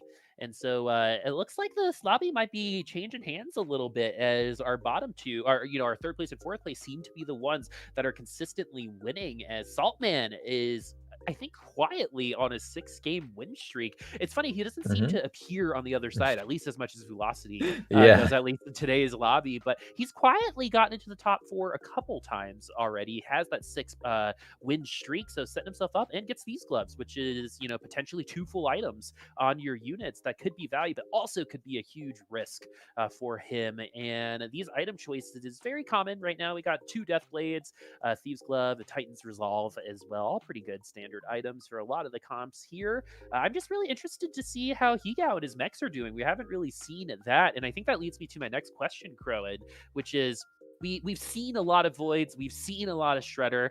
We haven't seen a couple things, and I think what comes to mind is Dark Stars as a comp, as well as Star Guardians, the mages and sorcerers, not really showing up. What is the reasoning behind the things that we're not seeing versus what we are seeing in this current meta?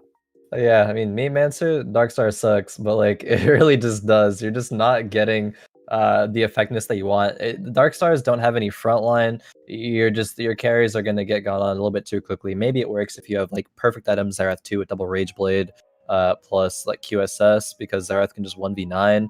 But if you don't have that, you might as well just have a better frontline for your Jhin to be able to do work, and your Zerath can still do work with that frontline as well. But 6 Darkstars just really not worth it, which is the amount of pure damage that is on the side of other people's comps in Yeah. this meta. Yeah, Star Guardians, there's a lot of nerfs. It still could work out, but it's just only going to not be as strong as some of these other compositions here. So it's a lot riskier to go for that route. And if you're getting tiers, you might as well go for Ziggs because that's the stronger Mm. composition there. And with that really rising to the meta, Ziggs getting that mana buff again, going to 40 mana. Even though he got hot fixed in terms of his damage at tier 3, he's still very, very prevalent of a composition there. And again, that dissuades people from going other compositions with tiers like Star Guardians. Yeah, joins a very exclusive club in terms of the hot fix post buff. Mhm. I think one of the only things I remember getting Ooh. hot fixed was old school demons, but we do have a Yeah. game online right now. This Kha'Zix feels like is gaining health somehow throughout the rest of this game. The Shaco also very strong. The infiltrators do take down influrrier along with the mech, so the mech seems to be countered pretty easily though by some items and by some comps, and it definitely seems one of like the more rock paper scissors type comps right now, which is I think speaks true to what you said back in lobby one, which is mech infiltrators might be at its best place balance wise so far. And I think where we see Higao right now in the previous iterations of this comp, he would not be in fifth place.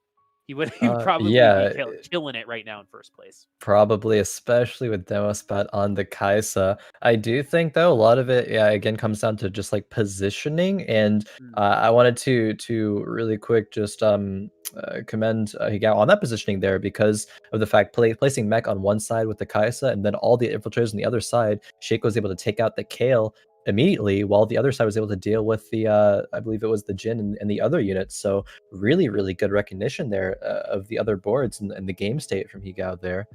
But yeah, rolling it down right now, trying to find those upgrades, finding those rumbles and those Annies. And there's Oh, the Annie, so mech upgrade right there. and this Strong. is go time now for Higao. He would love to tier 3 his other units, but he's got that tier 3 Annie, so that mech is going to be a little bit stronger as he's going to go ahead. Oh, not position the Kha'Zix in time, but that might have potentially been a blessing in disguise as he's going to aggro on to, can't really quite make that out, was the Vi, and the Acanthian Rain is going to be brutalized onto the other side as Higao, though, still struggling to win this out, but maybe the mech is going to be enough. That Bramble Ooh. Vest is going to be doing a lot of damage, but the pilots pop out. We got an Annie tier 3. This is still pretty close, and now we've got Fizz's ultimate. Chum the waters might be enough, and it looks like Higao will be able to take the victory in the end for that round. That was really, really close. You don't really see that many Chum the waters from the Fizz that often, but hey, we're here right now, and it's fun to see. Yeah, really good mech position there. Unfortunately, the Kha'Zix, I think, ended up being a little bit of a misplay, not moving that quite in time, but it worked out. Just moving that mech towards the right, or the left side, excuse me, to be right in front of all those units in front of that Vel'Koz was huge there. Goes down, positioning, super important, especially for mech. Important for everybody, though. But Yeah, Saltman changing sides here. it's definitely one of the more important position Mm, oriented comps, right? little, Because like yeah. with rebels, you kind of all put them together, right? Where you put them in your little rebel crew is up to you. But in terms of greater macro positioning, I think infiltrator mech definitely has more importance on that aspect of the game. As Higao going to get popped out, his pilots are gone, and Saltman going to be taking some damage. As I think that tier 3 Annie, like we said, really pushed him over the edge there and might push him into another top 4. Yeah, there was the same matchup there because it was a ghost round previously, but the reposition there actually ended up being worse for Saltman as the Shaco and other infiltrators was able to jump onto that Vel'Koz pretty quickly there. But we're seeing Gunmay Gunmay performing so well tonight and still performing well in games number 3 and 4. Something that, was a huge question mark for Gunmay in the past, but it seems as though he has found his stride and he is making it work. Like he's still, in a very comfortable spot here.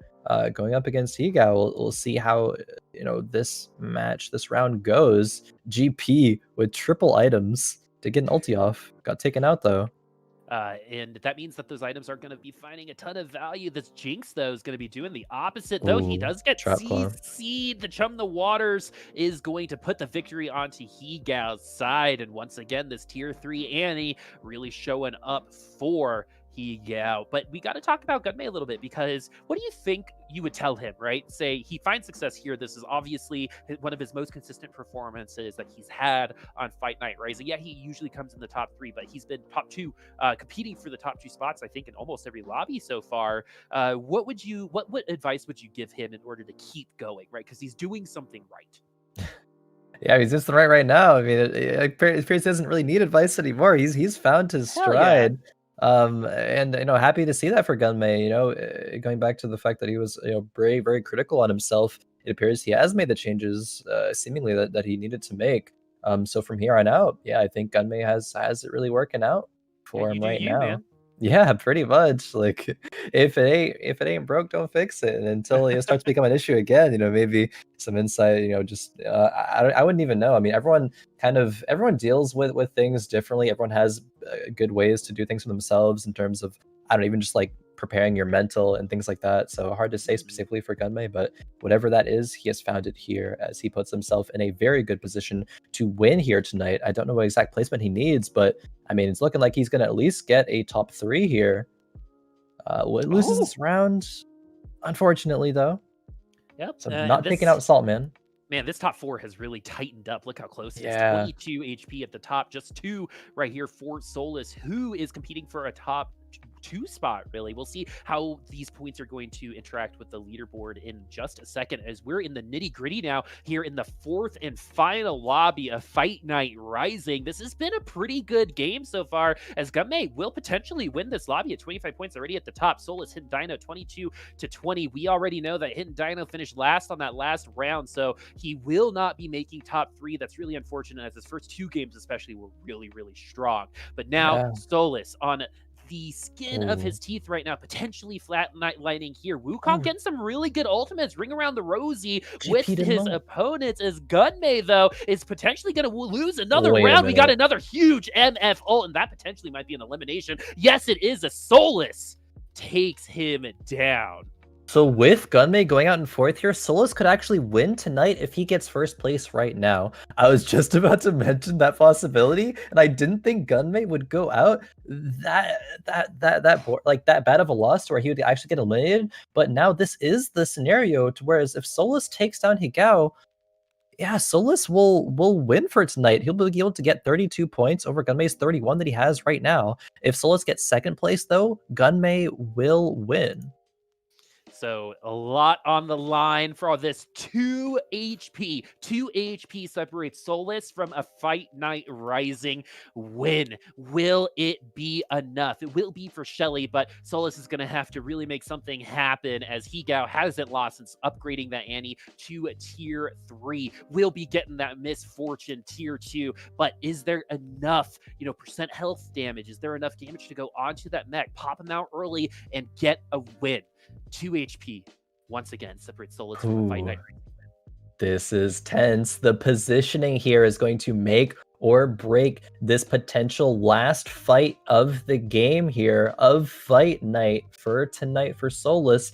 Hygao repositions the mech towards the back line in the 3rd row there. The Zephyr goes onto the Lux only. No. The Kha'Zix does aggro onto the Karma. The Misfortune ult does get canceled. Is there enough damage onto this Kale? Huge polymorph onto the Kha'Zix as well, but the Kale is going to fall. There is no way Hygao loses this out of Solus. Finishes in 2nd place. Thrilling lobby, and it's good to see Hygao take a win with those mech infiltrators. We talked about it a lot, and we finally got to see the mech infiltrators win. Khroen, 4 really good lobbies, 4 interesting storylines per each of those lobbies as well. I couldn't have asked for a better Fight Night to come on here with you, man. But what about you? What are some highlights as we get the scores tabulated? What would you say is a highlight of the lobby as Gunmay wins by 1 point? Oh man, wait. Okay, I think okay, tiebreakers for the top 3. I think Higao actually makes top 3 for tonight with that. Looking at this now, because tiebreakers are amount of first places, unless that has changed, and I don't think it has. So we're going to see with that mech win. It was not only huge for Solus there in that top 2, but it's huge for Crazy. Higao as well. Oh Crazy. man. Absolutely crazy. 1 point is all Hidden Dino and Influrrier needed to Oh man. head of Higao. Annie is going to be the MVP for Higao. What a crazy day. That is absolutely insane to me. Khroen, again, we those standings are absolutely nuts, and I think show how crazy these lobbies are. A lot of storylines. We got Hidden Dino using items interestingly. We got Gunmay doing pretty well on all 3 of the lobbies.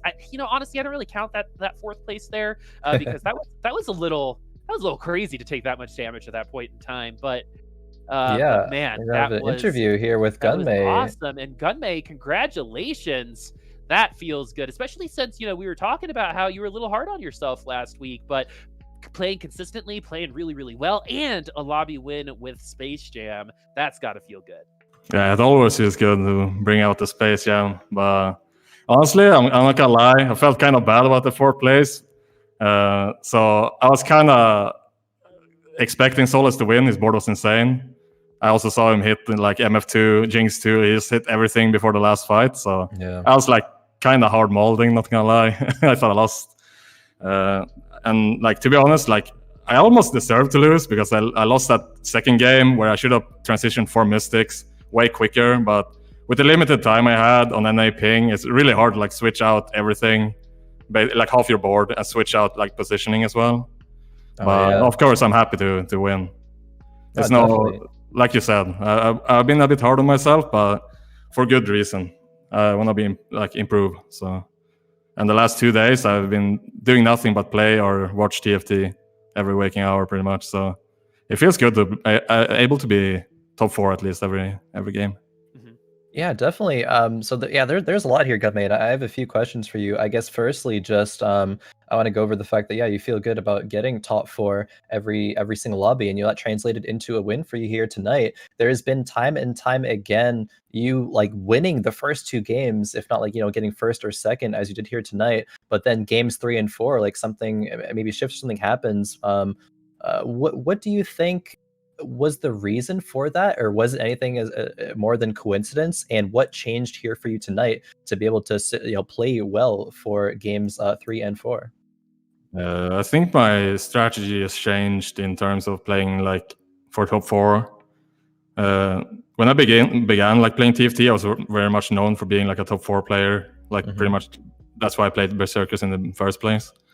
So, but lately I've been like, I don't know why, gotten a bit of hubris maybe. I don't want to get first every game, and in a tournament setting, that's not always the play. Sometimes you just have to accept that every game isn't the first, and you just have to play a comp that's really good at top 4ing. In my case, I decided it was Rebels, even with the disadvantage of like moving is really hard on the NA ping.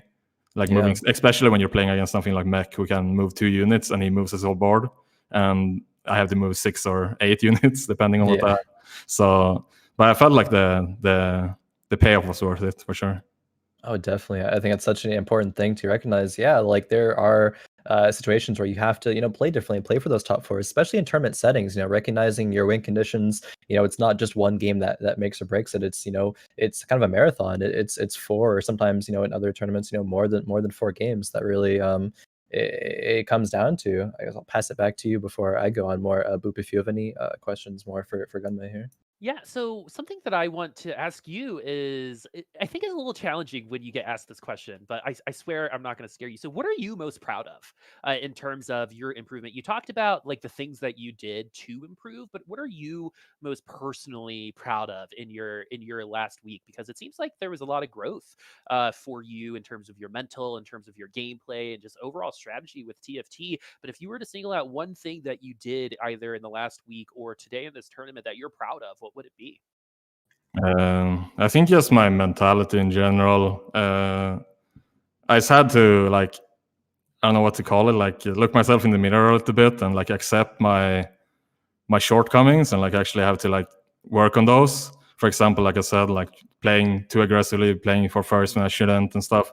Like just accepting like I need to improve, and it hasn't happened like obviously yet to the level I want, but like I feel like the last 2 days have been really eye-opening in a way, and just because I've been looking at so many other players, how they play, and like trying to basically like take in everything I can, and just having a better mentality to it and not call quits before like it's actually over.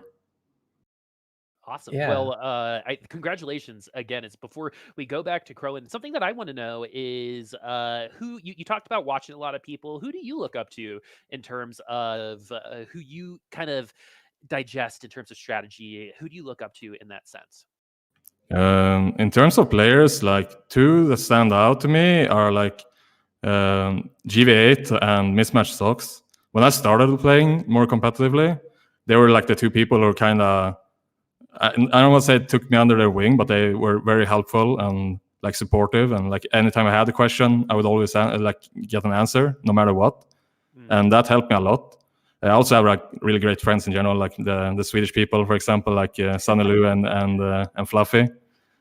But the one I actually have looked at the most recently is Khroen.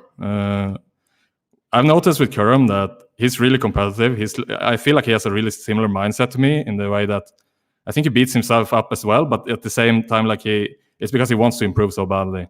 And when I see him like talk to anyone, he's willing to like drop his ego and like ask anyone or like learn from anyone that's doing well right now. And that's basically what I try to like incorporate now. So Khroen is probably the one right now that I will try to learn from the most. Yeah, no, I just want to take a moment, I guess, Gunmay, and just like commend you, because that's a hard thing to realize. Sometimes you need drop a little bit of that ego, whatever it is, and recognize that you do have faults, and to work on those and really like take that step to improve. And I think those steps are kind of realizing themselves even already. Just the fact that your performance here in Fight Night has been different than those in the past. Being able to top 4 every single game, and you're on a good path there. So I guess just kind of keep at that. You're a good player, and you're recognizing always room to improve, and that's a very good mindset to have. I have a similar mindset myself, and there's always more to do. Always more to improve on. So yeah, not really a question there, but just no. Well, thank you. Yeah. Hopefully, I can take the momentum and turn it into a good performance in GSS as well next week. Yeah, definitely. GSS next week will be on this live patch, but then we have the PBE after that. So I guess have you played PBE at all recently? Looked at that at all recently? A little bit. I did the first days, and I'm gonna actually play tomorrow with Fluffy and some of the Swedish people, because we have there's like a for fun tournament for Swedish people on the PBE Saturday. So we're gonna do some last minute what's it called, cramming in English, last minute studying. Yeah. So, but yeah, it's looking really good. A lot of people are obviously upset with the patch like right now, the state of the game, because the game hasn't really changed that much, because they're preparing for PBE and the mid-season patch. But the mid-season looks really good. I have a lot of high hopes for it. Yeah, I think so. It's always exciting for new stuff to be, added to the game, relearn it in a sense. It's not fun when things get a little bit stale. So yeah, I think it should do that. But I mean, that about wraps it up for me, Boop, unless you have anything more. Where can we find you online, my friend, if we want to keep track of your progress? And you've definitely made a lot of new fans today, and that will continue to happen. Any person who runs Space Jam and wins a lobby with competitive atmosphere, I'm probably the last. I think there's not many who try it. Oh yeah, I mean it's gonna be not as good on the PBE, so that might have been that might be the last time you see Space Jam win a lobby, and you will forever have that. That's very true, actually. Yeah, that might be true. Unless I pull off some wins on GSS, that might be the last one. We'll see what happens. Yeah, you never know. But where can we find you online if we want to keep track of you and see your progress? Just Twitch TV /Gunmay, or Twitter at GunmayTFT. That's mostly where I hang out. So awesome. Throw my follow there. All right. Yeah. Thank you very much, Gunmay. Congratulations again on your win here today. I think that'll about do it for us here at Fight Night Rising today. Boop, it's been a pleasure casting alongside you. The first of hopefully many, many, many casts. And yeah, Boop, it's really quick, just overall, thoughts on the games today, thoughts on what Gunmay said there. I think, I just want to take a moment to, I guess, address it and realize, Gunmay's made a lot of progress. He's been hard on himself, but it really, it's come to fruition here. It's nice to see him, recognize the fact that he's gotten to where he's at right now. Yeah, I Sorry, mean, totally. To be able to look in the mirror and take away just like your emotions and identify, all right, I need to do this, right? And then be right about it and then win the next lobby, right? In a week. That's a ton of really good progress and such a good jumping off point. Right. And not all of us can say that we do that regularly. Right. That's something I need to do more often is kind of reflect onto, my actions and my privilege and my life to really better myself and those around me. And that's hard to do. So I really respect Gunmay for being able to do that in this situation because it shows that he'll be able to do it in others too. And that's how you avoid burnout, right? And you got to commend people who are able to that you're able to make that happen with. So Gunmay, really, really good job. And before we go, we want to make sure that we were right on that tiebreaker. It seems like Hygao will be making it into the top 3. We had a 3-way tie for third place. Unfortunately, for a couple of these players, it's going to be Hygao taking that 3rd spot. He's in the 5th spot right now, but because of tiebreakers, you see that 10 right there. Mech Infiltrator, specifically Tier 3 Annie, really helped bring him to that 3rd place. Solus in 2nd, and Gunmay, we just heard him win by 1 point. Came down to 2 HP there at the end. Couldn't have asked for better lobbies, in my opinion, for today. And so, and to close it up, I had a ton of fun at Khroen. Again, I'm excited to do this again with you next week. And if the lobbies are anything like today, even if they're not, we're still going to have a really great time. And I'm excited to be here and be part of the Giant Slayer family. It's awesome, man. I'm so appreciative of you and everyone else involved, and I'm glad to be here. Of course, it was a pleasure to have you here and keep having you here on Fight Night. Had a great time casting with you. That'll about wrap it up. Thank you everybody for watching. These were some great games. It was a great time to start it off here with you, Boop. But that'll about do it. I'll see you all next week. Have a good one and good night.